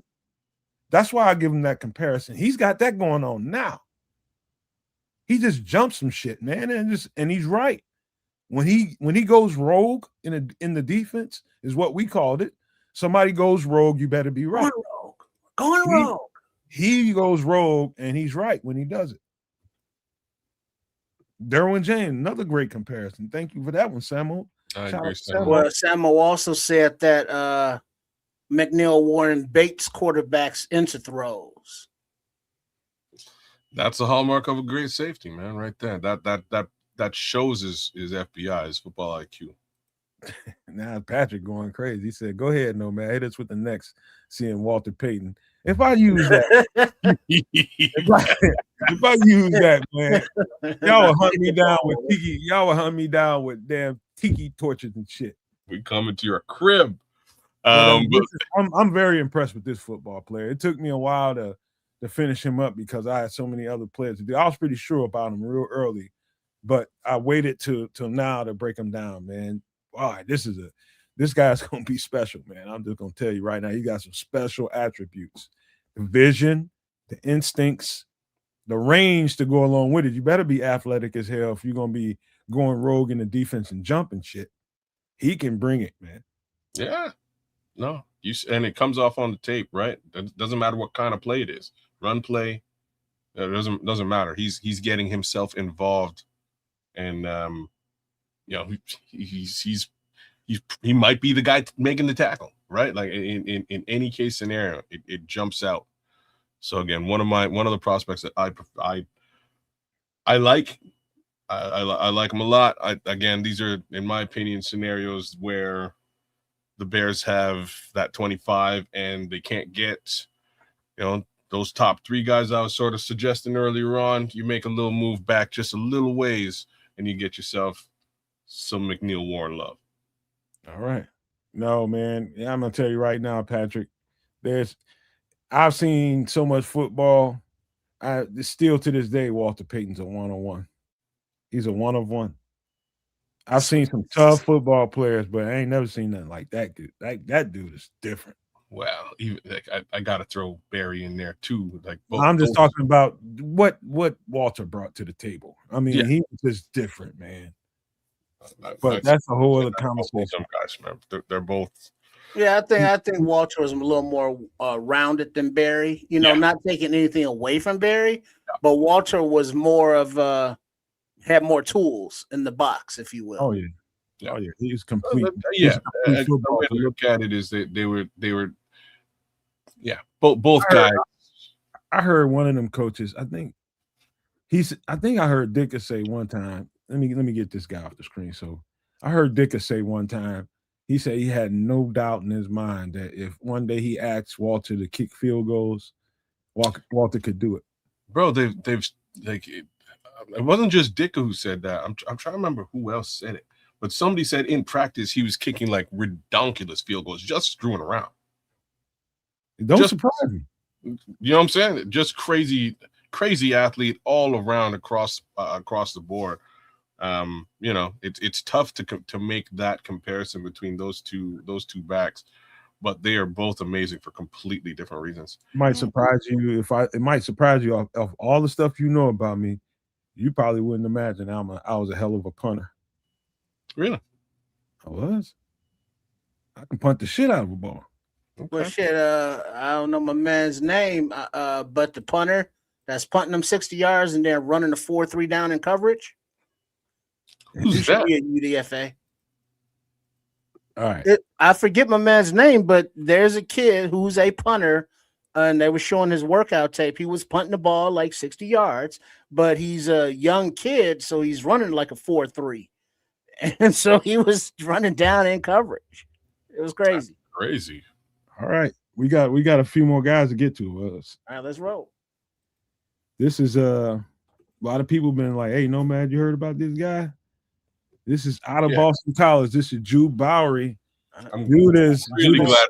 As much as I don't want to deal with, I don't want a tackle early in this draft. Jude Bowery's a little bit later in the draft. This is the one tackle that I really actually want to check out. So I'm glad we're doing Jude Bowery right now.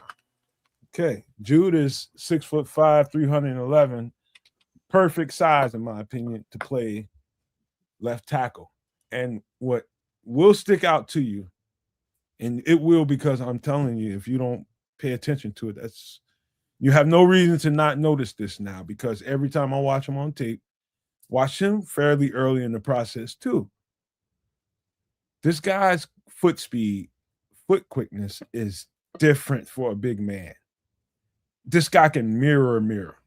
When I say mirror, stay in front of his man is what that means. Mirroring is staying in front of your guy, having a chance. You're not out of the play if you can mirror well.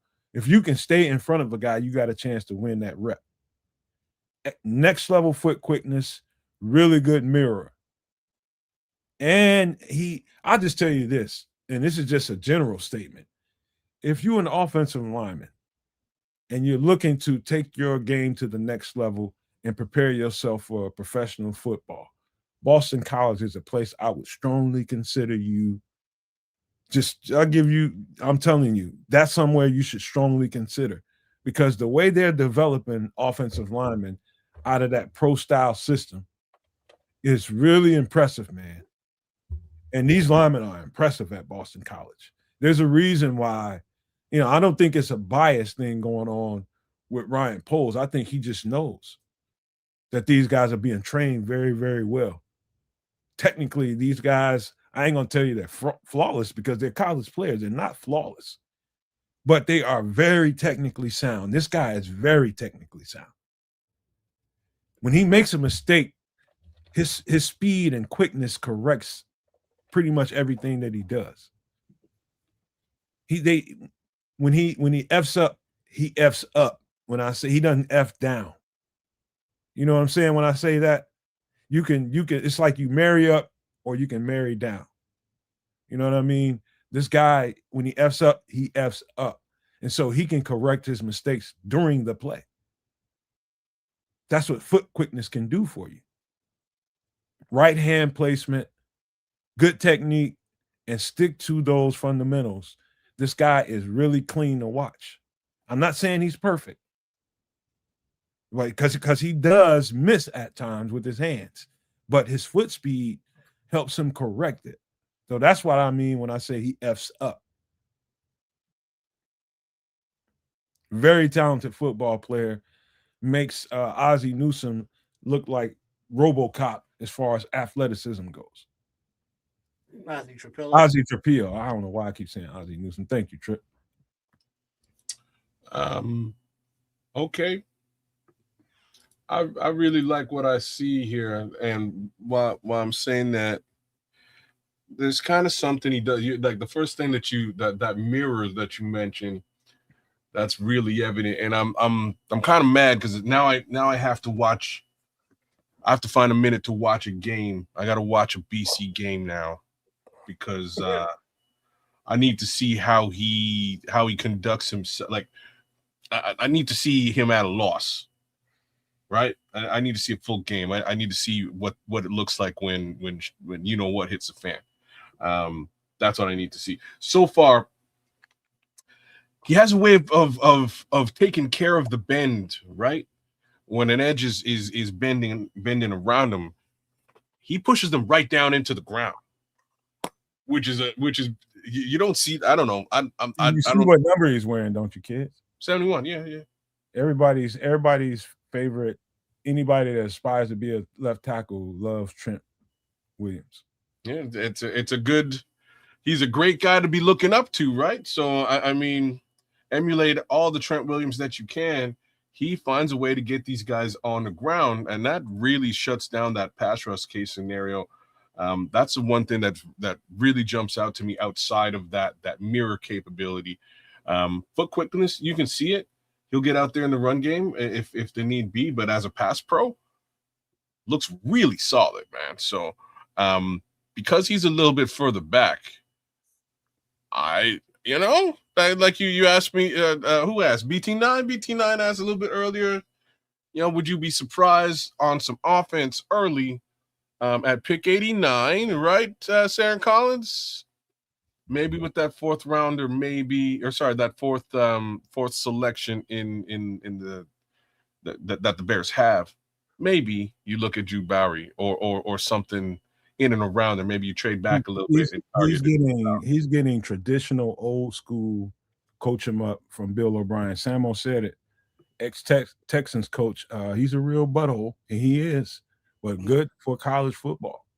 And technically, that's what he does. That's what he did for Bill. That's what he did for the Super Bowl champion, dynasty, the New England Patriots. Man, he really got that offensive front coached up. And, he's just good at it. He's just good at getting guys where they need to be. I'm pretty sure they probably don't like him.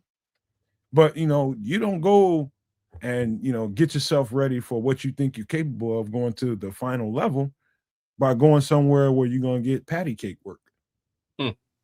You don't. Not if you're real serious about it. You go there and get the training you need, the discipline you need. And if you got to sock a coach in the mouth, you might have to, because some of them are assholes like that. But you take it in stride. If he goes too far, you let him know, man. Hey, man, don't talk to me like that. Oh, snap. But that's the kind of that happens in college, bro, all the time. No, I'm looking at something else now, and it's something Paul Rodriguez has just brought to light that I didn't even clue into. Got 2 knee braces here, man. Man, dude. What are your thoughts on that? Offensive lineman in college wears knee braces. Okay. I don't know why, but that's just a rule they get away with it in college. You can't do that in the NFL unless you have a qualified injury that gives you permission to do it. But like every offensive lineman wears. And as much as they get rolled up on. Yeah, I don't know why the NFL wouldn't have that rule, but it's what it is. I thought it was all about safety. Yeah, every single college lineman, if you find one that don't have knee braces on, let me know. I mean, but it's not because of, let's say, injuries. Okay, that's what I'm trying to understand. They do get rolled up on quite a lot, and it's for your knee stability. Okay, if it's for stability as opposed to due to injury, no, then that's the question that I'm posing. You get rolled up on so much. I don't know why every offensive lineman in on every level doesn't wear them, because they get rolled up on a lot. Okay. Yeah, they need him. I mean, but he's going to be naked. He's going to be without him next year. And so it is legit against the rules for them to wear them if they want to? I think so, man. I think you got to have some kind of qualified injury you don't see him in the NFL. There's a reason why. Unless a guy has some kind of something on the injury report that says you can wear him, I don't see him in the NFL like that. And I think they're necessary because these guys are so big and long, and they're all legs and stuff like that. And, the people running footballs behind them and people falling all around them. Why wouldn't you? He said, not necessarily for injury, Samo was saying. They're for stability, but they also restrict movement. But that's the cost of wearing them. He seems to be moving around pretty avidly, pretty agile with the braces on anyhow. So call it what you will. I know. Remember I told you about the guy from the Bahamas that we was playing with in college, big old huge 6'8", 330, 340 pound dude. I asked him about that, and he was just like, man, you know what? He said, the only thing I worry, as long as I can, in front of me, I don't worry. He said, what's going on the side of me and the back of me, he said, that's when these things help out, man, because people, plays come avalanching down on you. You don't even see it coming sometimes because you're worried about the job you have in front of you. So you can't watch the field like, per se, me playing on defense. I can avoid certain contact. He can't. He don't see what's coming behind him or to the side of him. He's just going the direction the player's supposed to be going. And you get rolled up on, and then you get, you're injury prone, man. This helps those guys. But yeah, this guy is really, really technically sound and really, really good, man. And I mean really good. Would it surprise me if the Bears drafted him at some point in this draft? Hell no. Hell no. He's a true left tackle. True blue left tackle. Not to say that he can't go over to the right and give you some reps. Sure he can. But you're talking about one of the pure left tackles in this draft. This guy's for sure one of them. This ain't no right tackle that you're going to have to go over there and train and be a left. No. This guy knows exactly what he's doing over there. He's done some stuff on the right too, just to put that out there, but primarily left. He took over for Ozzie when Ozzie left. Did you specify, is he better at run or pass, or is he like equal at both with this thing? I'd say he sells a little bit more in pass pro, but he's good in the run game too. He executes very well, but if you want me to weigh one against the other, I'd say he's a better pass protector. 1,000,000% agree with you, man. Yeah, this guy's a stud, man. freakishly athletic for a guy this big and nimble as a cat.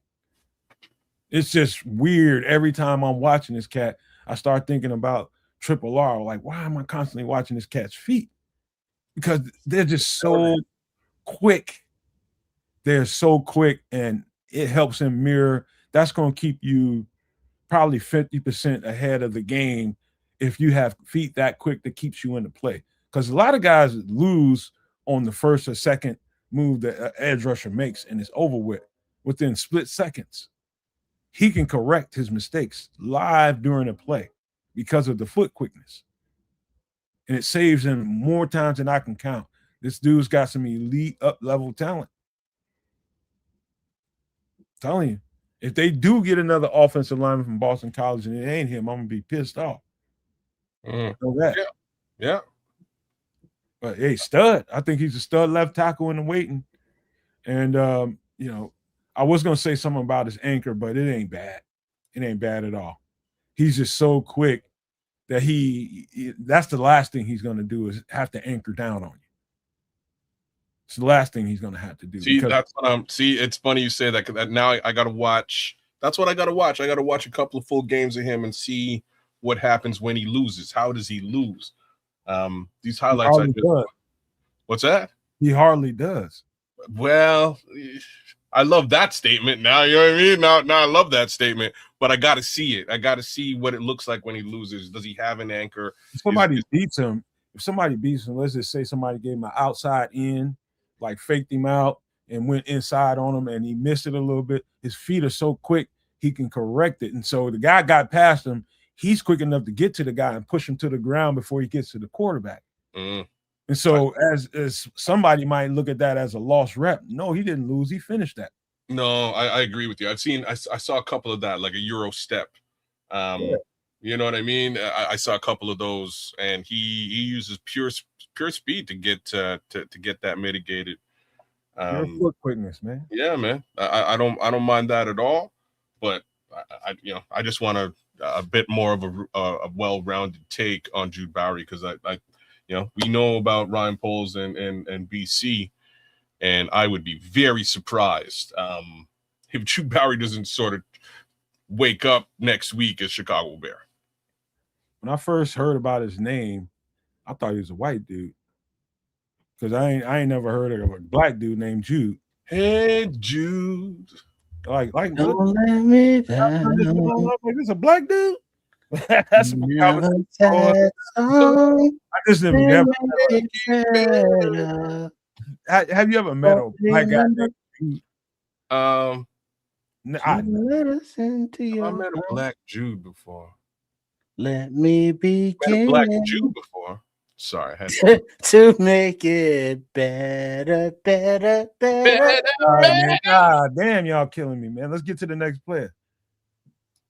Kalen Black out of Indiana. Whoa. This guy is, let me just say, he does nothing in particular special, but gets the damn job done. Kalen Black is 5'10", 210 pounds, a bruiser. And the more and more important the games got for Indiana, particularly this year, but it shows up, throughout his time there. He raises his level, and they put that ball in this cat's hands, and it's like, being honest with you, it looks like somebody might look at his tape and be like, "Oh, that's kind of what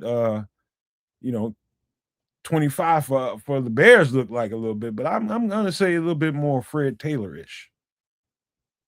It's kind of what Fred Taylor kind of looked like to me. You put the ball in his hand, he just gets it done. He's not a blazer by any means. He's not going to just take off and run off for 70 yards on you, but he's just gonna rip you apart because of the simple fact that he's physical, tough, and he's not going to fake it. He's going to get and see where he needs to go, and boom, he's gone, and his physicality does the rest and determination. This guy's there's nothing really special about him other than the fact that he just gets it done consistently. I mean, you talking about all right, we in a game where we just need to run this ball and manage this game. This is particularly the kind of back that you need. Just put the game in his hands. Secure with the ball, good pass protector, decent out of the backfield. I mean, as a pass catcher, decent, but not the best. You know, I mean, he's an average football player with above average ability to be able to tote and carry the weight. He just gets better and better as the game goes on.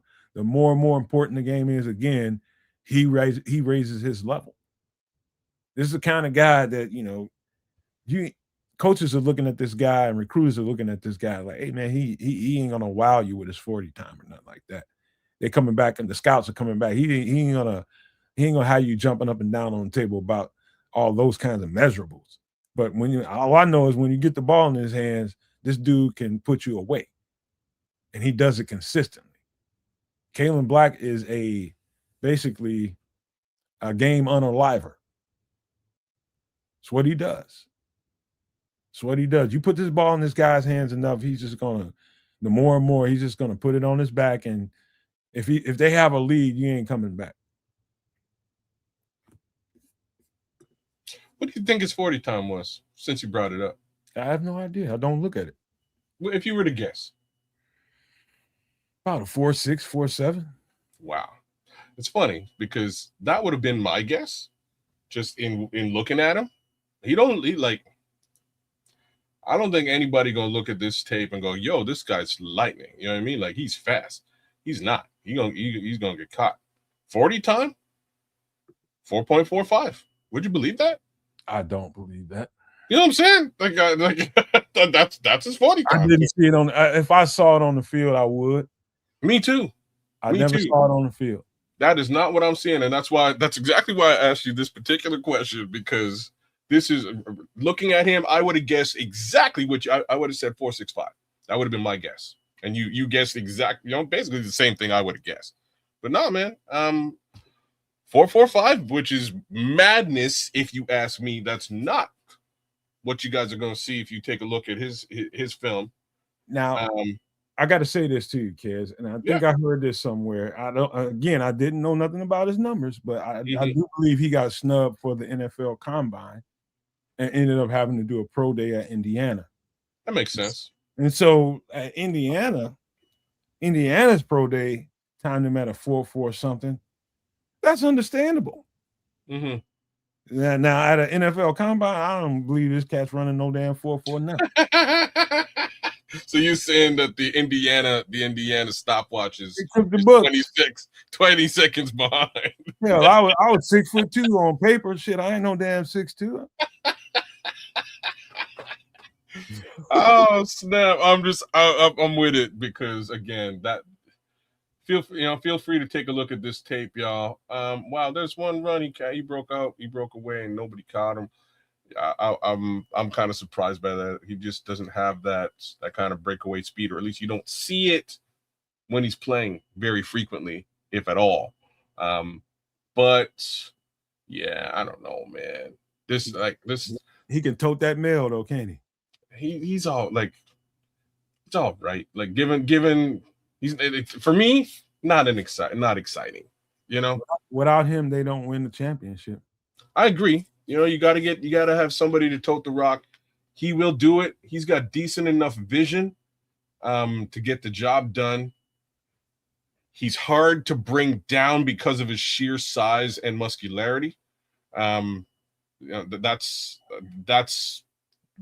the benefit of this particular player. Again, size, muscularity, hard to tackle, hard to bring down. Outside of that, again, for me, from what I've seen from some of these other backs that we've covered thus far, I wouldn't say he would be my preferred selection for the Chicago Bears. But he'd do the job from a north-south perspective. He'd do the job. I just need a horse. I need workhorses back. He's a horse, man. Without a shadow of a doubt. I don't need fireworks. I don't need snap, crackle, and pop. I need you to get the job done. And Kalen Black, if there's a few running backs in this draft that I think are just You can put it in their hands 30 times and it won't do anything to him. He's just one of those kind of backs. He just gets better the more volume you give him. Just a strong runner, man. Very strong runner. I would give you that as well. If you really needed a bell cow, I think he could be a bell cow. But he ain't, like I said, he ain't breaking away frequently. He likely will get caught. But as a in another on another note, he might also truck a guy into this into the dirt. He's so reminding me of Fred Taylor, but without all the juke. Fred did a lot of juking. This guy does a whole lot less juking. It's a good comparison, man. He doesn't have that. I don't see that juke or that jump cut that we've seen with many of the other guys. He's really straight line. I'll run you over or just make it so that you can't bring me down. But believe it or not, kids, that's what they were trying to get to in Chicago with Ben Johnson and Eric Bieniemy, because if you get to thinking about what DeAndre Swift was before Ben Johnson got here, he would do a lot of that juking and jump cutting and doing all that kind of stuff. Then all of a sudden, they would just tell I can see the difference in him this year versus last year. He'd put that ball in his hands and get north-south as fast as possible. You get one cut, get your ass up the field. That's what a traditional West Coast scheme offensive line is coached to do. Get that lane open really fast, get that running back up. You get one cut, you get one move and get north. That's the way they coach it. And DeAndre Swift was a different running back this year because of what they was asking him to do. But it's not just that's why Kalen Black would fit here. It's not just what they're asking him to do. It's also what they were asking the offensive line to do. Like you could tell, a year before that he just didn't. DeAndre Swift just did not have any faith in what the offensive line was trying to do or the holes they were trying to create. This time around, I don't think he had that faith in the first couple of games, but it eventually became something that grew on DeAndre Swift, and he was able to actually, one cut and go. Yep. And you're right about that. I remember us having that conversation live on the air. Yeah, that's right. And so I do think this guy fits in a major way because he's already the kind of runner that they're looking for in the first place. Get your ass right on up the field. We don't need no BS. They're going to open up a running track for you. Get on it and run it. And that guy is perfectly suited to do it. And I don't think you have to reach for a running back like this because you don't. This guy will fall right into your lap. But that's Kalen Black out of Indiana. What is he? 5'11"? I think that's reaching. No, 5'10", 210. Great size on him. I see 5'9", 2/8. Okay. That's you don't ding him for that. 5'10", 210, in and around there. Yes, he was, Leo. He was a much more decisive runner this year because he could trust the line. Yeah, like Chris was talking about. Big time. Right. Let's get into this next guy. 27 reps, man. 27 reps on the bench for your boy back. This is CJ Allen out of Georgia, 6'1", 235. And I watch Georgia football very closely. I watch Alabama football very closely. I watch a lot of SEC football. And let me tell you something. I haven't seen a linebacker be as close in a comparison to who Roquan was when he was there. This guy is about as close as you can get to Roquan Smith. This dude is a general. CJ Allen is a general. He guides, he points, he puts people in place. He's a true middle linebacker. Okay. True middle linebacker.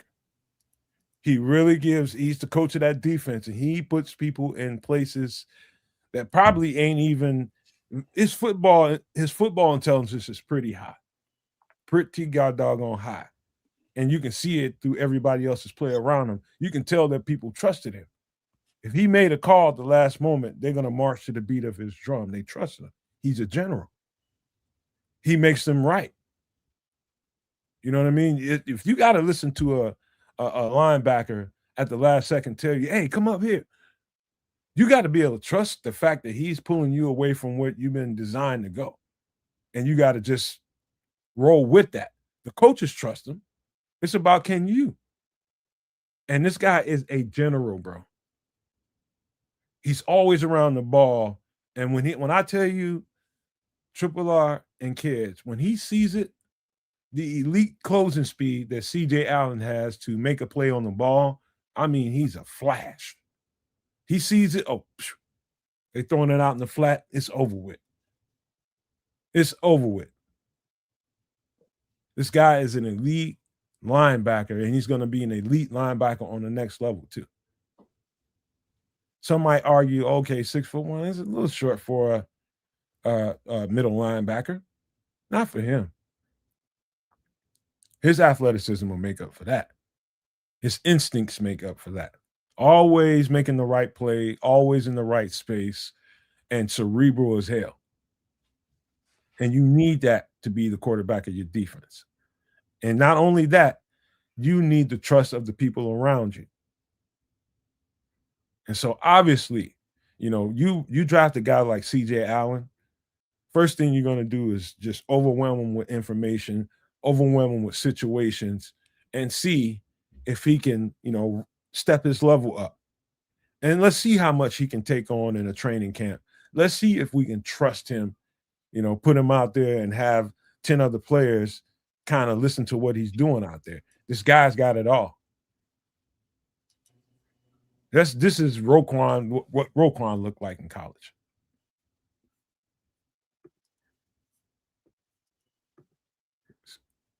Dead space, kids. What are you looking at?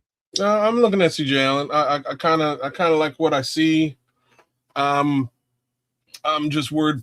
I'm more worried about where he lines up in the draft for us. He lines up at. Let me look here. Where are you, buddy? Well, let's talk about his attributes, and we'll talk about his draft. Where we might draft him. What are you seeing? What do you like? I like him across the board. Really good football IQ, and you're right. You kind of nailed it with respect to him directing traffic. He's putting people in the right positions to be successful, including himself. And everybody needs that. You know what I'm saying? Like everybody needs that out of a linebacker, out of an MLB. We could use some leadership in that position, but I don't know. I don't know. I kind of expect the Bears to make some sort of a selection at the LB. That's my worry, bro. You know what I'm saying? That's my worry. Is like, where does he fall? I see him falling in and around selection 48 as well. There's a couple of linebackers right in that realm. Kyle Lewis. There's a few guys right around that area. I just don't know who you select, right? And they're all good. Like if we're talking about a second round linebacker, again, I wouldn't be mad at the Bears for doing it, although we just grabbed one in free agency. We also have a couple of hurt ones, so I think the requirement is there. Long and the short of it is, I like this player as well. Like CJ Allen is nice with it. I think if we focus him as our MLB, that would be a very interesting selection. That's my thoughts. I'm just worried about where he is and whether he would be around for the Bears at pick 57 or what have you. Definitely not at 25. I don't know. I have a feeling this player is coveted. So what I'm looking at is a guy, and again, I don't care where he's drafted at, but I'm here talking about his attributes. Yeah. And I'm just telling you, while I'm watching this guy play, the head movement, the head on the swivel, making sure everything is set, making sure everybody's got right placement, everybody's there to be able to take right angles. He's making sure that pre-snap, and it's all happening really, really fast. He understands the design of the defense, the one that's getting caught in the huddle, and he understands what he has to do pre-snap very, very well. I mean, cerebral he's got a high football IQ. He's gonna, he can't control what happens over top of him, behind him, and on the safety level, but what's in his vicinity, he does a really, really good job of making sure everything is right at assimilation. You got to make sure you're here. The player's going to come here when he sees this formation. Hey, get right here, man, because if they try that screen, you're going to be able to, it's just, I see all kinds of FBI when I'm watching this guy play. Yeah. You saw that with Roquan as well. And that continues to this day. Roquan still really, really high football intelligence. This is about as close as I've seen to what Roquan brought to the table since Roquan Smith. That's his comp right now. It's Roquan Smith. And you see, it's like looking at Roquan play. This guy is tough, man. Physical is all hell. Cerebral is all hell. Plays just as well in space as he does close to the ball. Really can't knock him. I don't have a knock for him. I don't. At times, if I wanted to find something, and I only seen this maybe once or twice, he might scream after the ball a little too hard and overrun it once in a while, and that's good for any football player.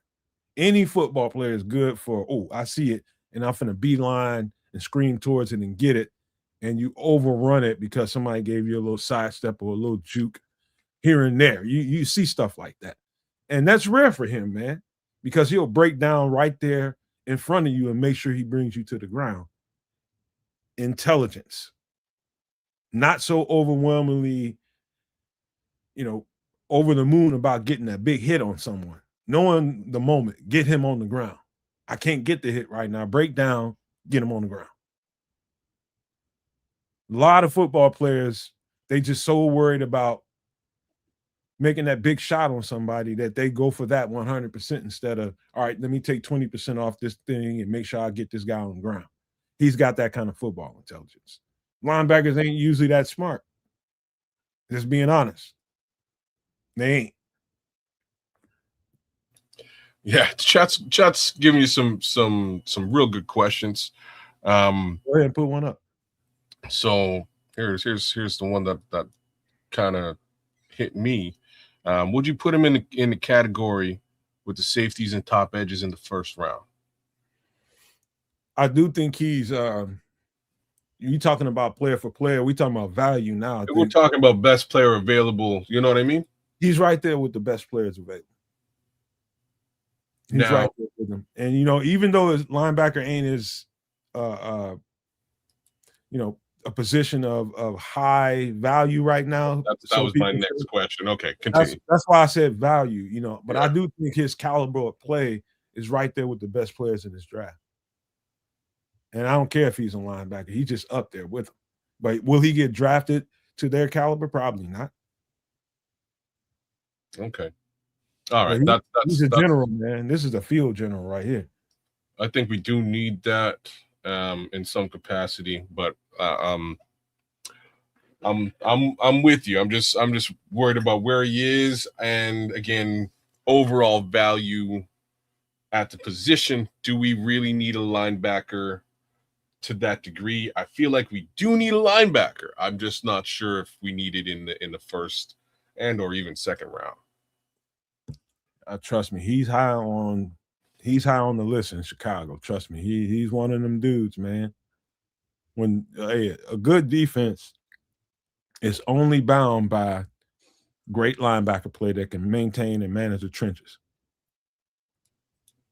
You got to have a cerebral guy in the box, and a guy that ain't gonna shy away from the physical contact that comes with it. He's both of those and a bag of chips. Okay. He's really good, man.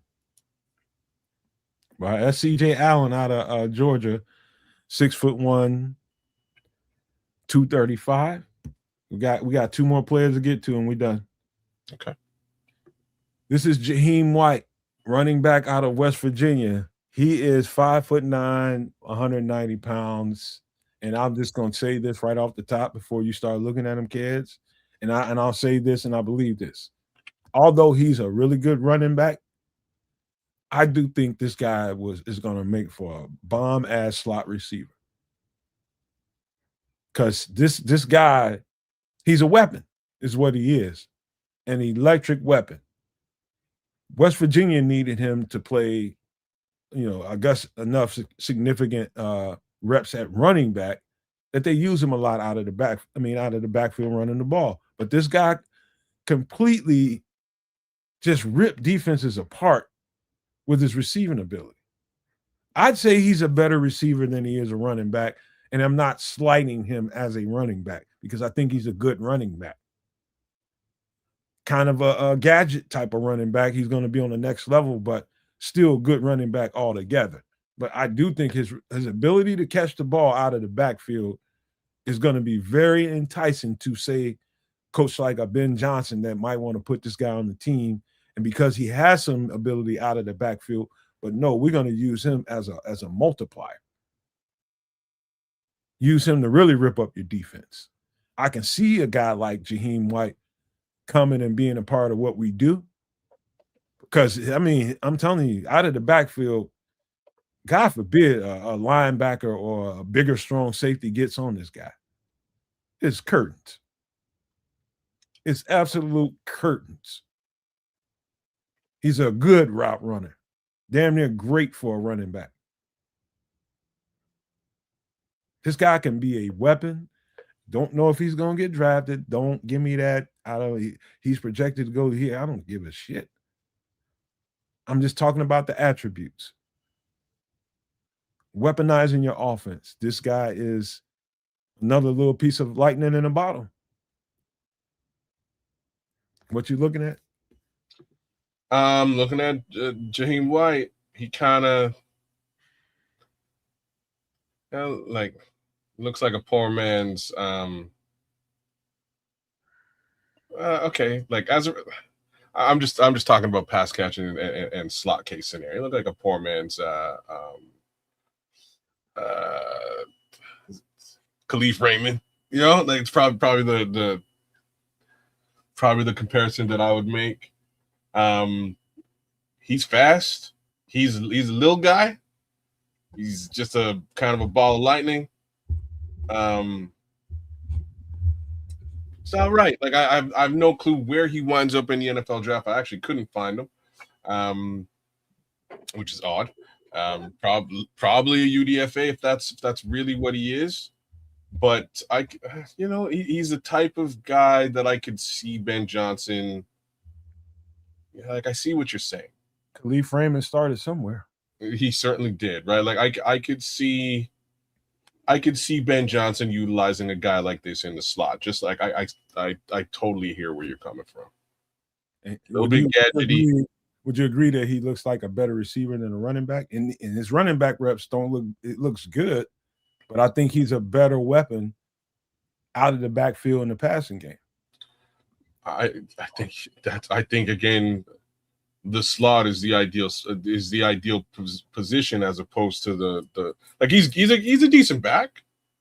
You know what I mean? He's decent, but I would put him in the slot because then you could run him on reverse, on jet sweep, and you're going to get a little bit out of him in that gadget capacity. But he's just small and sudden enough to be dangerous in the slot. Well, one thing I can tell y'all is if you happen to see Jaheim White end up somehow, whether drafted or undrafted, in the Chicago Bears uniform, remember you heard that shit here. Yeah. He's a solid running back. I think he'll be a good special teamer, in the return game. And I do think you don't have to really classify him as a running back. You can have him as a running back, but use him totally as a slot receiver. Just motion him out and let him rip.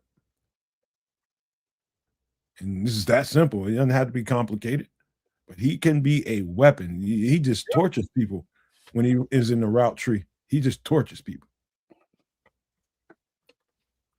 Yep, I would classify him as a weapon as well. That's exactly what I would call him. All right, that's Jaheim White, from West Virginia, 5'9", 190. CJ Whiteboy says Jaheim is his brother. CJ Whiteboy, stop clowning. All right. Let's get to the last guy, man. One last guy to get to before we get into this mock draft. Hey, FFG. Well, yeah, I saw FFG. What up, man? This is LT Overton out of Alabama. This guy is 6'5", 6'6", 280 pounds legit. Let me start off this by saying this. He's got some fairly long arms. A lot of big fellas, big guys, aren't necessarily true big guys. If you understand, I'm going to explain myself a little bit. Some of the big guys, even in this draft, are bloated big guys. They aren't natural. As soon as I see a guy out of uniform, I can see if this guy has been, oh yeah, he's had to work his behind off to get to a certain size. I can see it. No, this is a real big man. This is a real natural big man. The 280 is so natural on him. It's natural. And he can move with it. I'm talking about football speed. I did actually look at his he was one of the I looked at a few guys 40s during the combines, and I'm always looking at big dudes. This guy ran about a 4.8, but that's kind of fast for a dude 280 pounds. He can, his football speed is there. Short area quickness is there.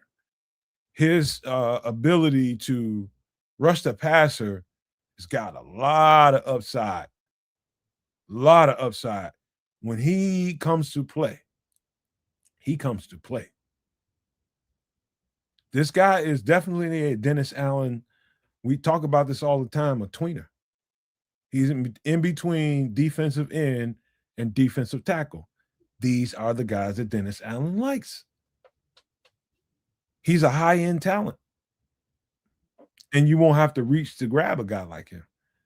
I know the first thing on your mind, you say about 6'6", 280 pounds, people are going to start thinking about Dial. Well, Dial is the blueprint. So LT Overton, he's got it. He's got one of the things I like about him is his power is overwhelming for a lot of D tackles because he goes from speed to power really, really fast, and he gets on somebody. And once that surge is going, he ain't stopping him. Only thing stopping him is him. He's extremely powerful. Pretty good edge setter. They're going to demand more and more out of him in Chicago if they draft him. But he's used to having his fingers in the dirt. This is going to be more up his alley playing in this system here than what he's playing in Alabama. They ask different things from a 3-4 edge rusher in Alabama. But this guy's got it. He's got all the tools and the traits that a Dennis Allen would like. He is probably, if I had to guess, he's in that top 5 to 7 guys of edge rushers on Dennis Allen's board. What you thinking there, kids? I see you thinking. Yeah. He's okay. You know what I mean? He's like, for the size, he'll set the edge. He does a great job. He does a great job of block shedding, getting off those blocks and getting into the run game. I'm going to say pretty dangerous in the run game, man. He does a lot of his impression is felt in that run game for sure. Rushing the passer, he adds a fair amount of pressure. He's got a decent swim move. What else did I see? Like, speed is exactly what you described. It's like what you're going to get out of a guy who's 280 pounds. He's a little bit faster than that, though, just a little bit. I don't know. I don't mind Overton. Personally, I would be looking for a DE who's a fair amount lighter. That's just me. But what you're saying to me is, again, if we're talking about DA likes him a little bit on the heavier side, so they can do, both that DT work as well as work on the edge. So I kind of get that, and that's part of the reason why I like Mesidor as much as I do. But you know, it's all a question of speed then to me, and I'd like my guy to be a little bit faster, you know? Because I think you're at that point where a lot of the fan base is at, where they see all these really fast and just quick and just really disruptive edge rushers that are lighter and getting to the quarterback faster, and that's just where their mind is like, hey, we need to draft this guy, instead of seeing exactly what the team is telling you. And accepting that, it's a level of acceptance. Well, I understand what they're trying to do, 110% what they're trying to do, and that's why I wouldn't even be sitting here talking about LT Overton if I didn't know for a fact that this is the kind of guy they covered. So, couple of things to say. An initial question is, did that, like to quote Dr. Phil, how's that working for you? Like, did that work last season? And I'm gonna say it didn't. Mind you, kid got hurt for the better part of the season, so maybe we just throw that out the window. I don't know. Did it work in New Orleans? Yeah, it did work in New Orleans, right? So there's another way of looking at it if that's where you're going. I'm gonna throw this at you as a counter, kids. Mm-hmm. How good was your interior pass rush? The answer is actually the exact same thing I just said. The guys who are going to handle the interior pass rush were hurt for the better part of the season. So, you know what I mean? It's kind of a similar statement. So again, we'll see what this all shakes out at. I'm just like the other aspect to LT Overton that that doesn't come to light at all, and I would be remiss if it ever did, is you're just not going to see this guy in coverage. You know what I mean? Like I haven't seen a single snap where he's in coverage. It's very doubtful. They'll drop his big ass back if they need to. I haven't seen it yet. No, you won't see it. I'm not going to say he's never done it. They're too busy, kicking him in, kicking him out. He played both D tackle and edge rusher at Alabama, which is why we're having this conversation now. He has the experience of, because a lot of draft prospectors are okay, is he an edge rusher or is he a D tackle at that size? No, he's an edge rusher that has a multiplicity to him. And that's going to attract a guy like Dennis Allen to come sniffing around. Yeah, different type of multiplicity than the edge we looked at a little bit earlier on, but I agree with you. Right? That's part of my thinking for Dennis Allen and the Chicago Bears with Mesidor. Again, it's very, very similar. Can you do both? In this case, this guy can, and he's just a little bit larger, but he ain't, with that size, he ain't slow, right? He's not slow. He's just a little bit slower. Best way to put it. One of the things about watching Dennis Allen's defense, again, I will remind people, that guy put Tom Brady in retirement. It was Dennis Allen. That defense frustrated him so bad that he retired. He could have no answers for them because they got off the ball so fast, and you couldn't tell the difference between an edge rusher or a defensive end. You just couldn't, because they were all just getting off the ball, and they're in there and after him in about 1.5 seconds. Next thing you know, he's trying to run with his stiff ass. He can't go nowhere. And the size was overwhelming. The speed was overwhelming. And this dude has ability to get off the ball really fast for a guy his size. That's another thing that's noteworthy about LT Overton. He can get off the ball really fast for a dude his size. That's attractive to a defensive coordinator like Dennis Allen. And I'm telling you, it's as ridiculous as it might look with people that watch stats. Oh, he doesn't get any sacks in. Man, I don't know how long I have to say this. That's probably the most bloated stat in the game of football. So, and to that effect, I agree with you. It's not sacks that we need per se. It'd be great to have them. It's just it's hurries and pressure. Like, you need to be back there. You need to be disruptive. You need to be wreaking havoc. And I did not see enough of that last season. I did see much more of it last season than I saw the previous season. But again, more is better. Yeah. The more sacks you make, the more millions you're gonna make. So, yeah, It's There's that too. it's going to make money, but I'm just talking about in the overall construct of a football game. It's more about can you alter the play a little bit? Can you get back there fast enough to make them change what they were doing? And if you get the sack, great. That's going to get you some more money when it's comes time for you to go talk to your agent. Agent goes and talks to the GM. Can't deny those sacks. Got to give them some money. But I'm just talking about overall impact on the game. It's about speed. It's about quickness and how fast can you get there and alter what the quarterback is doing. It might be just simply the altering of the trajectory of the throw that doesn't get counted in the stat box. No, and These are the things. that's why I'm saying hurries and pressure, right? That's actually exactly what you want, because that creates much of what you were discussing the other day, and that's, you know, that creates those turnovers, that creates situations where the secondary can really shine. Mm-hmm. And that's why I was saying, you know, when you were asking me, you know, if we have a fast secondary, is that not better than really having a fast D line? And I had to sort of say, I don't know. You kind of want both, right? You kind of want to have that pressure, that hurry to create those turnovers, those takeaways. Kids, you know what I think we were looking at last year all the time? Wow. In the very early part of it, and all the questions you just asked. Should we? Is it better to have a faster secondary? Is it better to have a quicker front? All this kind of stuff.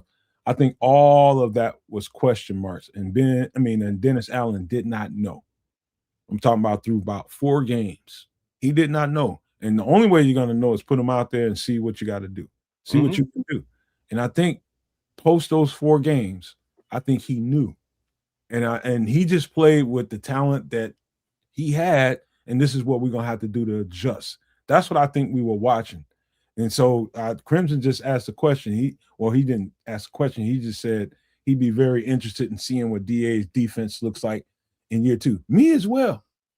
Because when you're you're gifted the job, but you're also almost burdened with the talent that you did not select overall. You know, he had a bunch of dudes that he's just trying to fit here and fit there and play with, instead of the guys that it took him, you know, several years to put together and accumulate in those great New Orleans defenses. And that's what he's doing right now, overhauling it to an extent, getting it to look like a Dennis Allen defense. Speed mixed with power equals results to me. And that's just, to me, that's what he's doing. Makes sense. So this is LT Overton.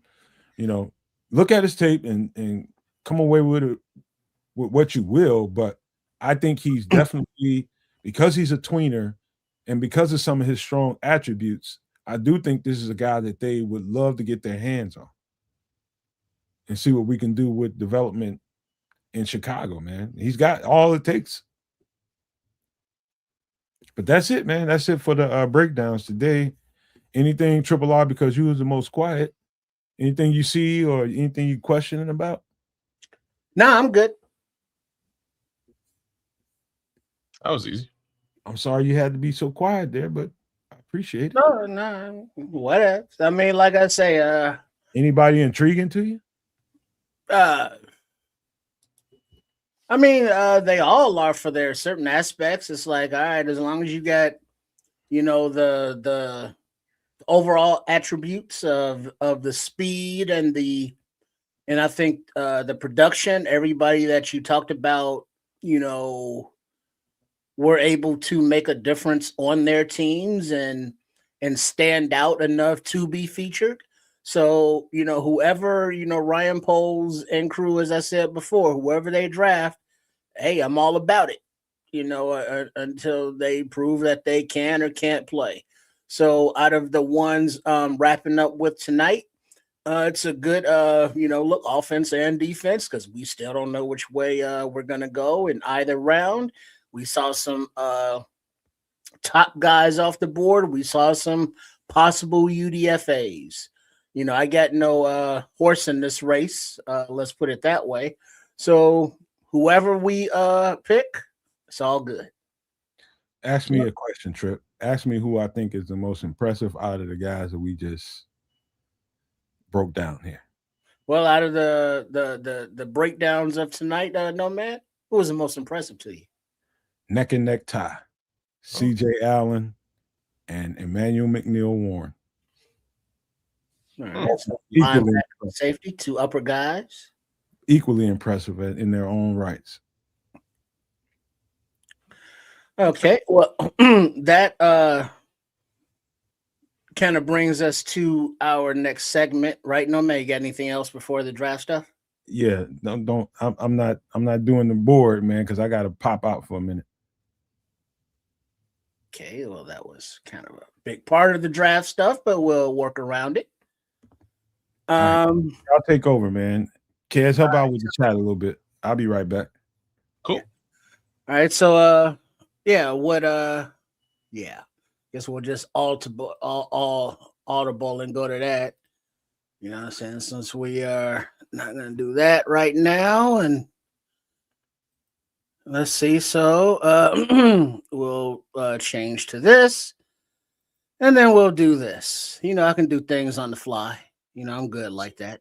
That's what they call being dynamic. Hey, that's my middle motherfucking name. Rolling with said punches as they come. But yeah, rolling. I liked Emmanuel Warren as well. CJ Allen looked decent, but again, I just don't know about that linebacker thing. You know, I'm in a different headspace for this here draft, guys. I gotta say it in as a whole as far as the Bears is concerned. You know, we're talking a lot last week about what my sensibilities are. I have my own sensibilities about this thing, but they don't matter. Mm-hmm. You know what I mean? I'm gonna let these guys do what they're gonna do. I think they're in a very weird position this time around. So I'm just gonna let these guys make the selections they're gonna make, because after this draft is done, there's still a lot of empty spots on this roster they're gonna have to fill to sort of get into training camp, etc. Under normal pretenses. You wind up with about 90 people on the roster and then whittle your way back down to 52, 53. They're nowhere near that. I think after this draft, I think they're probably still shy about 20 seats, right? 20 heads. Yeah, 20 empty roster spots as it stands today. There you go. So there's going to be a bunch of guys they've got to bring onto this team to round this all out. I expect a lot of them to come through UDFA. I think we're going to really favorite players in the draft from Big Sam. Y'all done know who mine are, right? So you came in just a little late, Sam. For me, most definitely Akeem Mesidor with clear and obvious bias. Akeem is from my hometown. I know the kid personally. Right. So that's bias. But I love what he could do for this team as well in on the exterior as an edge rusher, as well as interior as a 3-tech DT. Next up, I like Dylan Thieneman / Emmanuel McMorneal. Those are like, from a safety position perspective, those are the two guys I would be interested in there. They're guys that they can likely get their hands on. If one is gone, you aim for the other. DT, there's a couple of different DTs that I like in this draft. Kid, not the whole damn draft, for fuck's sake. I'm just saying there's a couple I like, but it would be Proctor and it would be it's probably Landon Robinson. I would try to aim for both of those guys a little bit later in the draft as opposed to at the top. All right, can we start now? We can. Peter Woods. What's a trade offer look like? All right, so the draft has already started, and we're on the board already. Mm-hmm. The trade offers are from the Kitties for pick number 25. They are swapping 50, giving up 118, a 2027 second, and a third.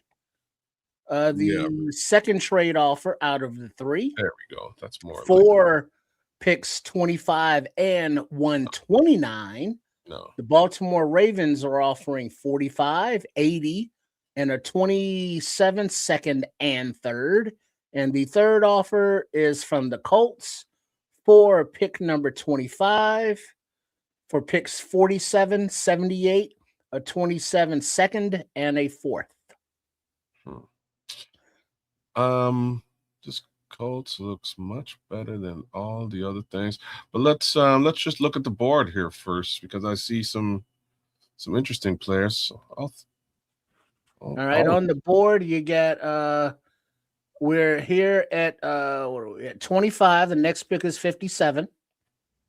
And you got the Sadiq tight end, Woods defensive tackle, Mesidor edge, Miller offensive tackle, Ian Cantor offensive tackle, and so forth and so on at the top of the board. All right, kids, so now you doing this mock, kids, or is this... You know what? I'm gonna throw it over to my boy Cornelius Squalls, man. I was just like, he's asking in the chat right now, whose mock is this? Cornelius, would you like to run this mock as a number 2 no maniac, man? Let me know in the chat, and we'll get this thing rolling. Because I'll tell you all right now, y'all know what I would be doing right here. So we'll make that. Is Cornelius doing this thing? He said Akeem Mesidor. All right, Cornelius Squalls is selecting Akeem Mesidor, much like I would be doing. So there's that. Yeah, this already sucks. Oh, why? Oh, because he's old, man. I'm sorry. Well, there's that. I'm sorry. But you'll have a pass rush, brother. That man geriatric already. But in Triple R's world, yes. Yeah, your first round pick pushing 26. Yeah. That's all right. We only need him for 4 years. Okay, but you want to take the North and not give it back. You're gonna need some longevity out of your pick. We need to re-sign him, and we keep him for 10 years. All right, so 40. Okay, cool. So right now we're on the board at pick number 57, and after that is 60. We've gotten an edge off the so far, and top of the board, Halsey at safety, Stooks at cornerback, Hill linebacker, Rutledge guard, Smith safety, and so forth and so on. What are you thinking there, Corny? Yeah, what do you think, Cornelius? No trade offers are here. Yeah, that's unfortunate, but we got a couple other areas where maybe we can get a couple. He wants to see safeties and CBs. You want trade hand Stooks if you're talking cornerback. All right, cornerback, you got Stooks, Keontae Scott, possible safety. Julian Neal, Will Lee III, Igam Bunsen, Muhammad. Safety, top of the board, AJ Halsey, Genesis Smith, Kamari Ramsey, Jason Kilgore, Bud Clark. Key Wheatley and Lewis Moore. Halsey, it is. Boom. AJ Halsey is selected. Now we do have some 2 trade offers here at pick number 60. For pick number 60 and a 4th rounder, the Raiders are offering picks number 67 and 102 for a 109 value compared to 103. And the second trade offer is a 106 value compared to 93 for pick number 60.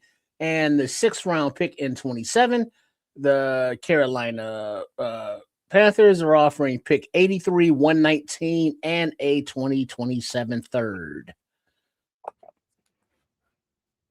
Top of the board to you of all. You're looking at Rutledge, Smith, Banks, Sam Hecht, Oscar Delp, Scott, and so forth and so on. I bet you $5 he's going to say Mike Washington. Show me running backs. He's already headed down that road. All right. Offense, running back. Mike Washington, top of the board, ahead of Jadarian Price, Emmett Johnson, Jonah Coleman, Katron Allen, and so forth, so on. Let me see them trades one more time while he's thinking about these backs. to go from 60 back to 67 and pick up 102 to give up a fourth next year, or to give up 60 and a sixth next year to go back to 83 and pick up 119 and a third. Corny Squalls has selected Mike Washington, my brother. Somebody only $5. I can smell it coming too, because I would probably do it. Except I would have taken that trade and hope to God he was still on the board. Well, we are finishing up the third round, and right now our next pick is at number 89, then 129 after it. So as we are on the board, the trade offers are 2. For pick number 89, New England will give you 95 and a 6th-rounder next year. And for pick 89 and a 6th-rounder next year, Minnesota is offering 97, 163, and a 5th-rounder. 56-point value compared to 51 offered value. And the New England offer is less at 45 compared to 46. Top of the board, Connor Liu, guard, edge of Josephs. Hey, there's the center, Parker Brailsford, Bryce Lance, Jonah Coleman, Zachariah Branch, who cannot tell the officer, no, sir, I will go home now, sir. He gave him attitude. Now he got to pay $39 plus however many millions his draft position is going to cost him. Let's see. Cornerbacks are there. What do you want to see there, Corny? Yeah, let us know, Cornelius. At the same time, if it was me, I would probably take that trade back. And like, I hate to even consider it, but I'd probably take the Vikings trade. Well, yeah, because right now you're on pick 89. The next one is 129, leaving you 239 and 241. And the Vikings trade is you pick up 97, so you move back 8 spots, and you pick up 163. Yeah, I think with 163, you might be able to see what do I have left. I think with 163, you can target, or 129, you can target your you can target Proctor. So that's what you got left right there. Yeah. So you got 2 more in the top 150. After that, you're into 2 7th-rounders. But I like Bryce Lance here too. Let's see, wide receiver. I don't know if you're looking for Lance specifically, but Lance is the top receiver on the board. So he's saying take the Vikings trade. Okay. Vikings trade back to 97, accepted. And then Sutton, Thompson, Josephs, Brailsford, Wheatley, Bud Clark, Claiborne. And now Bryce Lance is still on the board, but you have one trade offer from Matt Ryan with his assistant Ian Cunningham. Want pick 97, and they will give 122 and a 4th. And you're losing a point on value. Now he needs to give us a third rounder for this year and a 3rd rounder for next year, and it's a done deal. But all right, so we are I'm sorry, not we, but 97 right now. Bryce Lance is the top of the board, ranked at 83. Another $5 says he doubling down. Push it, let it ride. Not push, but let it ride. Right terminology. He's going with Bryce Lance. That's a good catch. Let's look at his look at what he's selected so far. So Keem, the Dream, AJ Halsey at safety, Mike Wash, running back. Yeah, that's where I was probably going to point you to. Let's look at these defensive tackles and see what we got. I like Daryl Jackson. There's your Caleb Proctor right there, Cornelius. Yeah, you probably want to do that. Get your Landon Robinson at 139-ish. I would probably do. Those would probably be my 2 next selections, actually. Gotta say it. Mesidor could be a DT. That is true. That is true. I mean, you can always flip Mesidor in and out on different downs. And that's why I like him. And Scrolls, for you were asking who loses snaps. I don't think anybody loses snaps because, again, you could use Akeem at DT and line him up beside Booker and play all three of these guys in pass rush situations. Any other position groups to look at, Corny? Caleb Proctor is the choice, and boom, there it is. All right, so you've selected an edge, a safety, a running back, and a defensive tackle. And you got 4 more picks, barring any trades. As we close out the 4th round, the draft ticks on. Let's see, there goes Jude Bowery. Yeah. Make sure for the live and direct event, which is coming up in a scant few days, Thursday night, the Nomad Network, Kids the Canuck, and Sports Chicago Style, also known as Triple RSCS, will be live and direct all draft weekend for every pick. Mango will be the word to let you know to shut the hell up and pay attention. Now, back on the clock here at pick number, excuse me, in the 4th round, pick number 163, you have an offer from the Titans for pick 129. They will give up 142 and 184, 20 value compared to 19. Top of the board, number 92, tight end Jolly, Tristan Lee, Lewis, Moore. Position group. Get centers here, Trip, but You say centers? yeah. Centers, offensive OC. All right, top of the board, 157, and your next pick is 163. 4 picks remaining. Slaughter, Mario, not Mario Lemieux. He wants to take the trade, Trip. I think he's a brilliant man. Look at that trade. He's gonna look at that trade again. That's not our GM. Oh, that's Scrolls. Look at the trade again, though. Yeah. So cool. This is a real good trade. I have to agree with Scrolls. It would put you in a position to get the center of note. I think Trey Zune is probably your best look here at center. Let's look at all.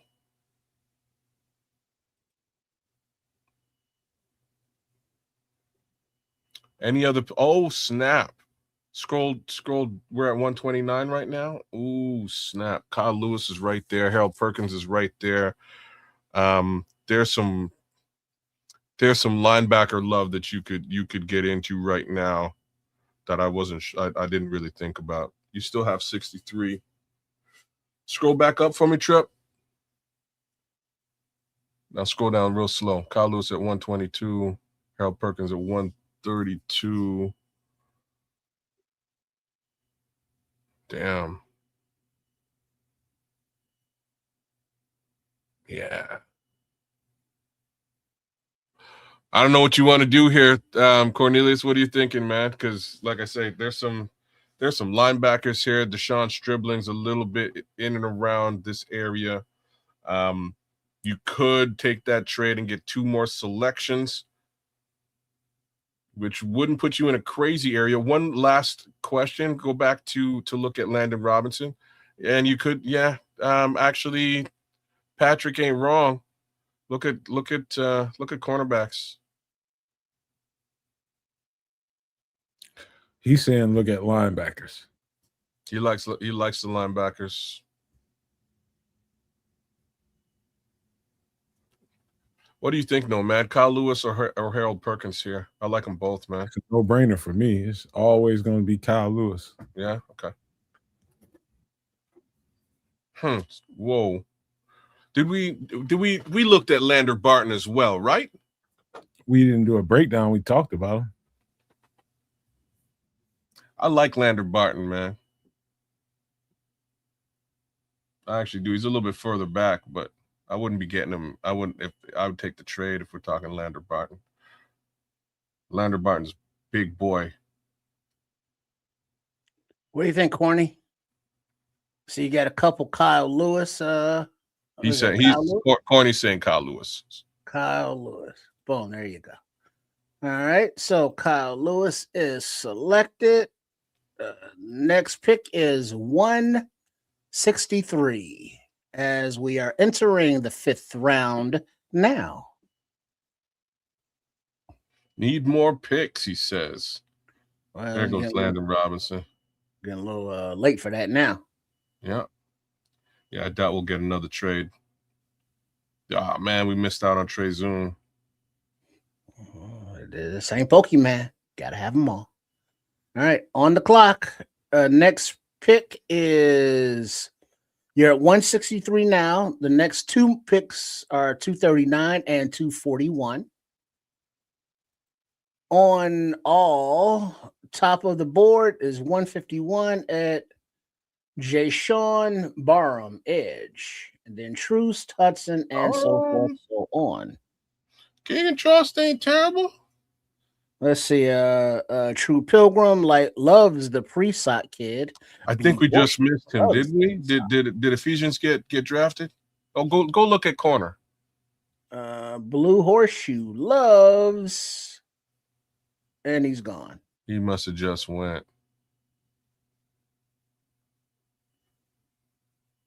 There he is. Fuck, he went to the Packers. Of all things. Blue Horseshoe does not love Ephesians price. Not anymore. No.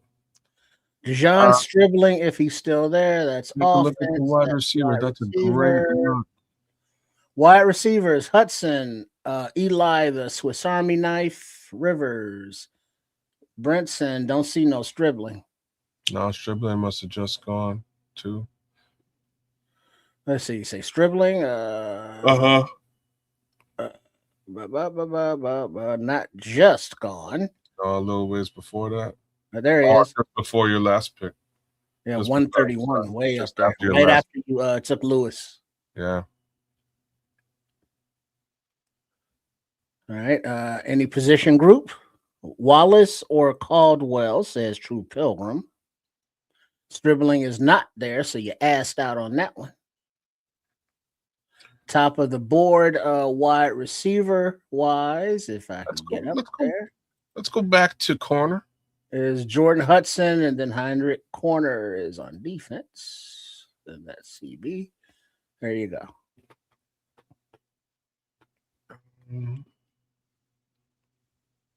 Hey, by the way, guys, don't worry about if you don't get some of your picks right now. We're going to go crazy on Wednesday with the Bears. It's just going to turn it into a Bears extravaganza right before the draft. Centers. Okay. Yeah. Offense and OC. Lemieux, not Monsieur Mario. Monsieur Lemieux. Brockmeyer. Pink Panther. Pat Coogan. Oh, yeah. Okay. Well, that's what I would do here, though. What, Coogan? No, I'd pick the young Olin Krut's son, Josh, with the final pick and address center that way. That would be my thoughts there. Considering we're at this point in the draft, and I'm not really sure about these remaining centers. Go back to all. And just scroll down real slow. I like Keegan Trost if you're thinking about a left tackle. I like Taylor Green if you want some quarterback love. Max Llewellyn on edge ain't terrible. Oh, snap. I bet you he's available too before we go too far. Eli Heidenreich's a good look. There's my boy, Ndame Tucker. Way down here? Damn. Yeah, man. There's my boy. But we've already selected an edge rusher.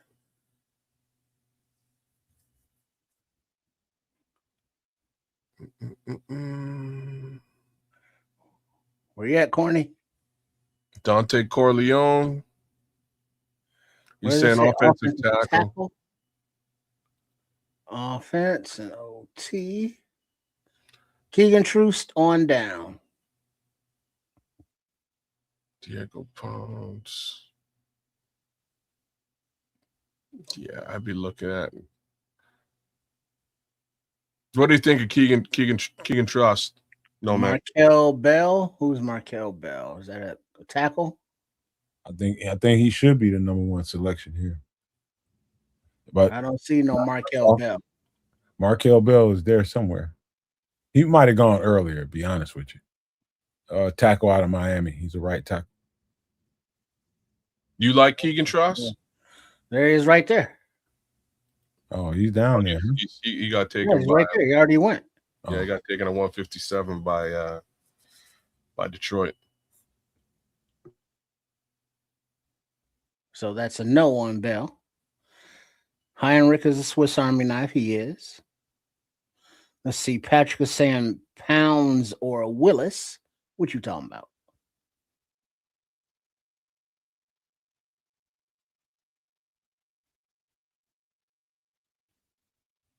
Why are we so far down?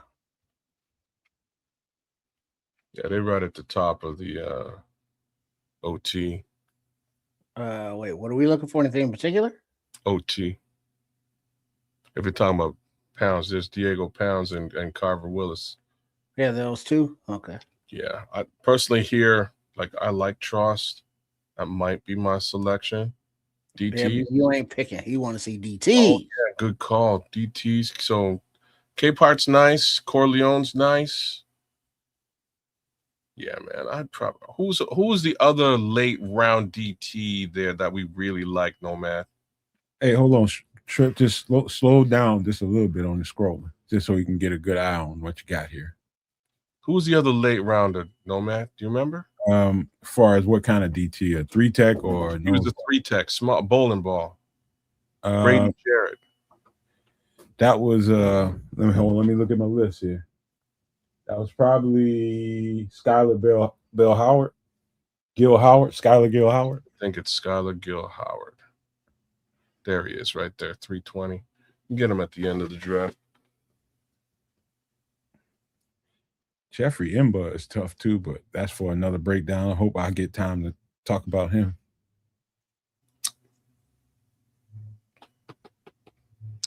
He says Albert Regis or Gums. Gums is a edge, no? Yeah, Gums is an edge. Albert Regis is a nose.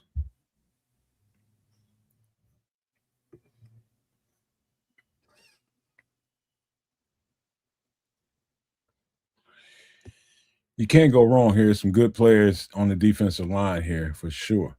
Really good. They got the Godfather there. Yeah. There's Albert Regis there at DT. And again, you could probably get him at 231. So my suggestions here, go right back up to the top there, Trips. Either DeMonte Capehart or the Godfather at DT, if that's what you're thinking. Trust at OT, if that's what you're thinking. Edge, I would go Ndame Tucker here. Anybody else jump out to me? Oh, and Eli Heidenreich, if you're looking for somebody you could use as a DeMonte Capehart, there's your selection. Boom.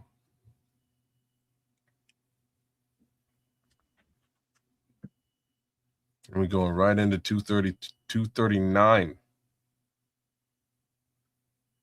Yeah, there's two more picks, 239, like 241. Yeah. Monsieur Lemieux. So we're into the 6th round now, and watch the names go off the board.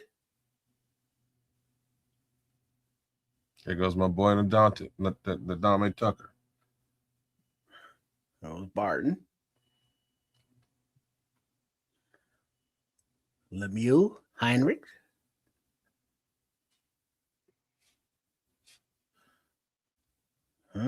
Names are ticking. A lot of talent going. It's all good, though. You got 2 more picks in the bank. We're almost there. Yeah. You're in the 7th rounder, so right at the end here. Oh, man, John Michael Gillenberg is a solid TE. in and around this area. All right, you are on the board with pick 239, and for 239 and 241, the Broncos want to give you 246 and 248, so you'll be going back twice. Yeah, that's a useless ass trade. No, what do you want to do that for? Red Murdoch. Did we get a linebacker? Yeah, we did. Kyle Lewis. That's not a bad look. Who else we got? I said tight end. Okay. Nowakowski, Nomad thoughts, and Seydou Traore. Those would be the two that jump What kind out. of tight end are you looking for? Good point. To consider a replacement for Smythe. So you need an inline tight end. Yeah. Oh, that's several guys. Nowakowski can play that role. Let me go here. Villari is another guy that can play that role. Go down a little bit more, Triple R. Slow down. RJ Maryland is kind of a move tight end, but can also play inside, but very, very talented. RJ Maryland is very talented. You said, who's that? Ryan? Carson Ryan. Carson Ryan. Carson Ryan. Yeah, There it this is. guy from BYU. 6'4", 250 from Utah. He is there. Now, you want him? No, You can get him next. I mean, you got two picks. he's trying This Ryan, he's going to be there for you. He's, ranked way down there. So do you want to get him now, or is there somebody up higher that you want? He just wants to look at him and see if a tight end is worth a pick right now. He wants to get him. Oh, okay. Okay. What is that? Carson Ryan? Where did he go? Tight end. I'm still on tight end, so that might help. There he is. Yep. There you go. Now you're back on the clock. Oh, how do we miss out on Pat Coogan? That was kind of we slept on that. Yeah, by one. Missed it by that much. That much. Yeah, we probably should have taken Pat Coogan there. Yeah, what else? All right, so you're back at all top of the board. Jamarion Miller. Let's look at centers. Oh, now you want to look at center. You know what I mean? There's Josh Kreutz there. All right. I guess Pat Coogan must have fell quite a bit.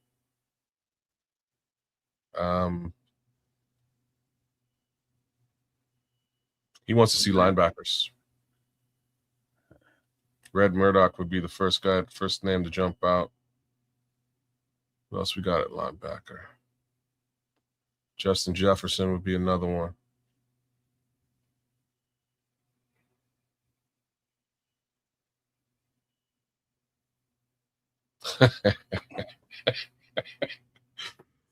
Scrolls. Bears GM Cornelius Squalls has been fired, per Adam Schefter.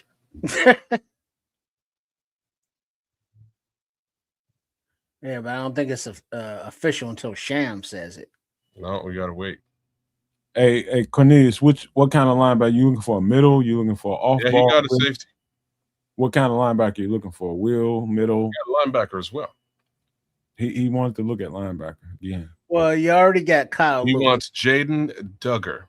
He wants to look at him. No, he's calling for Jaden Duggar. All right, so you already got Kyle Lewis. Is he different than Jaden Duggar? You say linebacker, right? Mm-hmm. Duggar. There he is, right there, 316. So he's different than the other linebacker you took there, right? 6'5". Is that who you want, or is that who you looking at? That's what he's calling for. He didn't say draft him. He just said he look okay. He says yeah. He's solid. All right, there you go. There it is. There it is. I don't have any problems with this draft either. I would have made a couple of different selections towards the very end of this draft, but I like this draft. Let's put it in big screen. There we go. Got a B plus. See, it's pretty good. See, they don't mind this draft either. So let's run it down the line. 2026 Chicago Bears draft, courtesy of number 2 No Maniac Cornelius Squalls. At selection number 25, edge rusher Miami Akeem Mesidor. At selection number 57, Chicago Bears pick AJ Halsey, safety LSU. Running back from Arkansas, Mike Washington Jr. joins the team at selection number 60. Moving on after a couple of trades, the Chicago Bears pick Caleb Proctor, defensive tackle, Louisiana. A+ for this. Look at this selection here. So Kyle Lewis at 129, linebacker, Pittsburgh. Selection 163, DeMonte Capehart, defensive tackle, Clemson. 239, Carson Ryan, tight end. 241, Jaden Duggar, linebacker, Louisiana. They like that. Very cool. And you also scored yourself a 2027 fifth rounder from Carolina here in the mix. Not bad. You know what I like? If you can scroll back to the top trip. When it came to the first, second, and third pick, he knew exactly what he wanted. He knew that pick right up under them was that the trades that were coming in for that pick at 25, they wanted to take Akeem Mesidor away from you. Yeah. He wasn't going to have it. He knew that was the best player on the board. And he knew that's what we needed. And so AJ Halsey, man, the physical presence that guy brings to a safety room, man, it's kind of unmatched in this draft. There's another guy out of Cincinnati that's physical like that too, but he's like physical on bordering on getting some charges pressed on him, man. He'll get kicked out of a game kind of physical, but AJ Halsey is a different level of physicality. It's like an extra linebacker that can run. But, man, this is a good draft, man. I love the Mike Washington pick. That was aggressive, but I like it. I like it. That was conviction right there, Cornelius. You like what you saw on tape, and you think this guy is a bell cow for the next 5 to 7 years, and that's why you do a pick like that at 60. But really good draft, Caleb Proctor. I think the world of Kyle Lewis. Y'all know how I feel. That's going to be pretty much my favorite linebacker in the draft. But, man, this is some good stuff here, man. Yeah, that leaves room for 12 UDFAs. Yeah. The scrolls are saying how many day one starters, and let's look at it that way. So Akeem starts day one. He can alternate at the edge and at the 3-tech position. Mike Washington, I don't know if I can say he's a starter. He might be a little bit further back because of the running back rotation. Depends how he does in training camp. Maybe he takes the job away from DeAndre Swift. Who's to say? AJ Halsey, yeah, starter. So those two guys in your first 2 picks are on the field doing the darn thing right away. Caleb Proctor, I think he's also a starter. I think he wins some level of that job coming in early. Definitely a part of that overall DT rotation. Kyle Lewis, sort of same answer. I think he definitely becomes part of that linebacker rotation as well. I'm not sure if he starts at linebacker though. The Jaden Duggar selection is an interesting one too. I think there's a lot more competition in the linebacker room, even though that's a super late selection.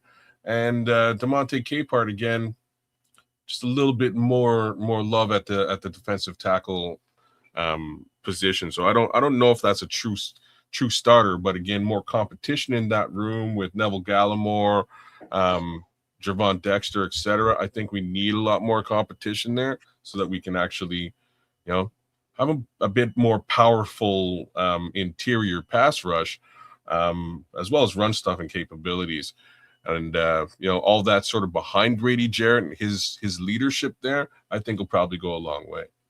Well, it looks like definitely this draft, you're going to be leaning on UDFAs for cornerback, center, and anybody else you want to be bringing in. That Well, might be the reason why you got the B+ instead of an A. Or a B-. But that's this is just AI grading what they know in the artificial intelligence world. This is his prerogative here, man. I like it. Mm-hmm. I like it. I appreciate it, man. I love the interaction. I love the players, and this whole little season of studying these guys is about to be over, and we're about to get these players, and we're gonna start talking about how they fit into what the Bears do. It's gonna be fun, man. It's gonna be fun because it's definitely gonna be some things that happen that we ain't gonna see coming. But we trying to check as many boxes as we can, man. Good job, Cornelius. And we about to go crazy on Wednesday on Bears coverage, man. We're gonna go absolutely nuts. We're gonna start off the show real fast with the Bears coverage. We're gonna turn extra sauce into Bears Central, and we're gonna have fun with that show that night. Right on. Scrolls, I hear you, but here's the thing about that DT position, and it's something I would have agreed with you on a bit earlier into this offseason. But I don't really think that Grady Jarrett and I think there's going to be some attrition, some major attrition in that DT room with Grady and Deo, potentially also Jervon. I think we need fresh new blood in there to create some competition, also to grow and learn from those guys to potentially take over in that room, because I don't see them. Grady's getting he's an older gentleman. You know what I mean? Odds are, you know what I'm saying? Odds are they're going to want to move away from him and that hefty contract sooner than later. I'm going to echo that exact same sentiment for Deo Odangbo unless he really shows out this year.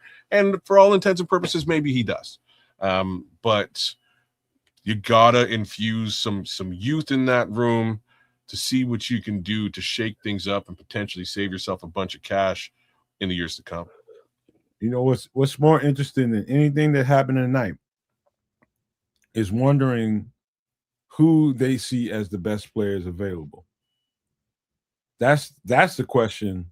Like, man, if I could put a drone outside the window of Hallis Hall, I would, just to go see what the hell they looking at on that board. Not to say that they would even have their blinds or windows even open. And them blinds are closed, bro. And I just want to see. Dark in that room. I do feel like we get really, really close to the source on this channel. I do think that, man. I think we get really close to the source, and we don't get caught up in, who's talking about what, where in any other podcast. We actually stay right there where we need to be and have reasoning for being where we are and explaining it, talking about just picking up the breadcrumbs from what the Bears are saying. And for me, it takes me a long way in my study, for sure. And I keep hearing we're going to draft the best player available. And in the Bears fan base, it's still that we got to have an edge rusher mindset. We need an edge rusher. But what if the edge rusher ain't the best player available to them? Can we accept that? That's where the fan base is at right now. Well, and I'm totally with you. I don't think the fan base has got any choice, right? You just got to accept it. You got to do what you get. They're going to make their selection no matter what they're, what we say or think, and it's going to be whatever they decide it's going to be, right? And to that degree, fan base kind of has to just shut up and take it. Again, I think the vast majority of us would lean towards that edge rusher. If they don't go with the edge rusher, again, I'm kind of fine with it. I've seen some edge rushers a little bit later in this draft that would fit the bill, in my opinion. So maybe you don't get the guy at the top. Maybe you get the safety. Maybe you get a wide receiver, which nobody's done. because I think that's crazy. But again, I won't be mad at them if they go and do it, because maybe they've seen something that we haven't seen. And that's where I just sort of, I put my hands up, give them carte blanche to do whatever they want to do, and I'll be fine accepting it, unless again there's a 4th round kicker. I may lose my shit. Hey, you know what? The football savant in me has a certain mindset, and that is, I'm glad that we have the kind of front office that we have, and they're not doing things to, kind of moisturize the fans to make them feel good. I'm glad we don't have that kind of front office, because that's never good. It's never good to be doing what fans want you to do. You do what's best for the people that you have inside that building, and the players that you think is going to make you better. I'm on that side of things. Not to say that I'm against the fan base. I'm just not one for trying to massage what the fans want. Do what's best to get us W's. That's all I care about. Get us dubs. And if you think this player is the best player on the board, if you think this player at any particular time is going to help your team, do it. Do it. Because I know it's the best thing to do, because you get to see intimate details about where you think this team can get better. Versus us on the outside that don't get to know these players, don't get to see how they move in and around that building and off season. They know what they got. They know what they don't got. All we get to see is games and, a few practices here and there. That's it. So I'm one of those people that's humble enough to know that these people know a whole lot more than we do. And that's just where my mind is, man. I'm just ready to see what they decide. And we've done our best over here to try to bring it to you the best way we can. See, and there's been regimes where everything he just said I'd be in complete opposition to, right?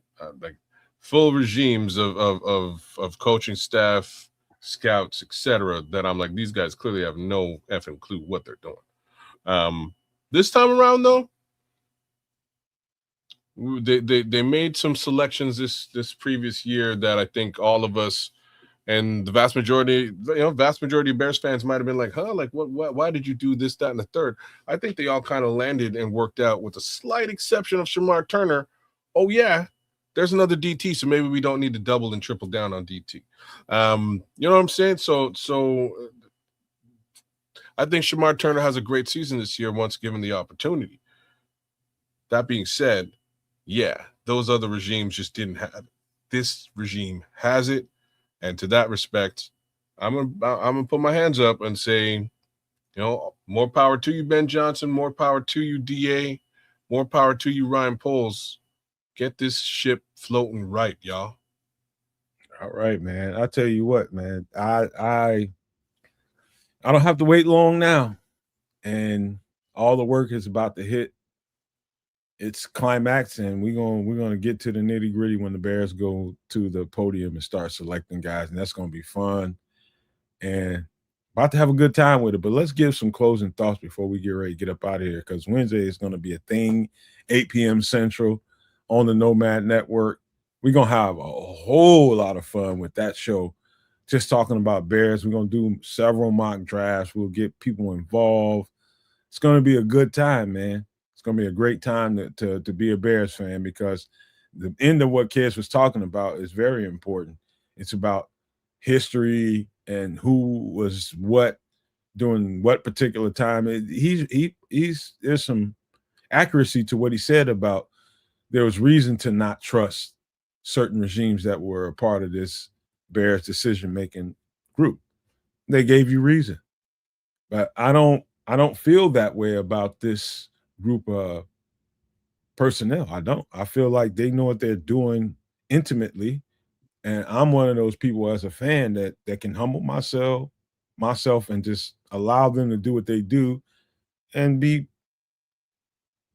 less than argumentative about it or judgmental about it and see how it plays out. That's just me.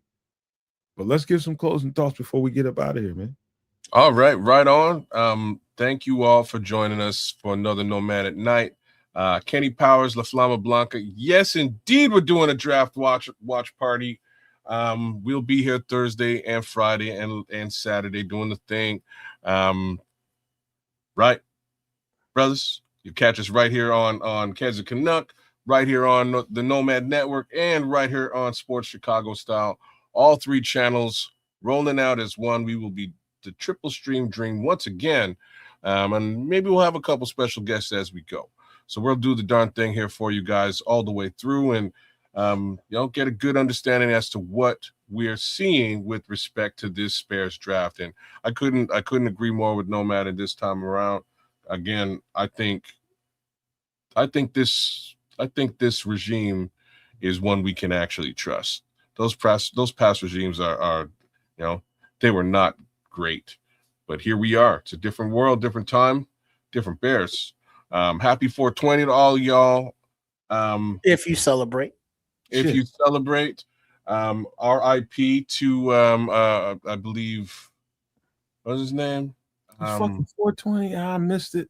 So I missed it as well, unfortunately. Busy, man. I've been busy. Oh god damn, I can't believe it. That's like my religion. That's a good thing for me to miss nowadays, considering it all. But to those of you who partake with pride.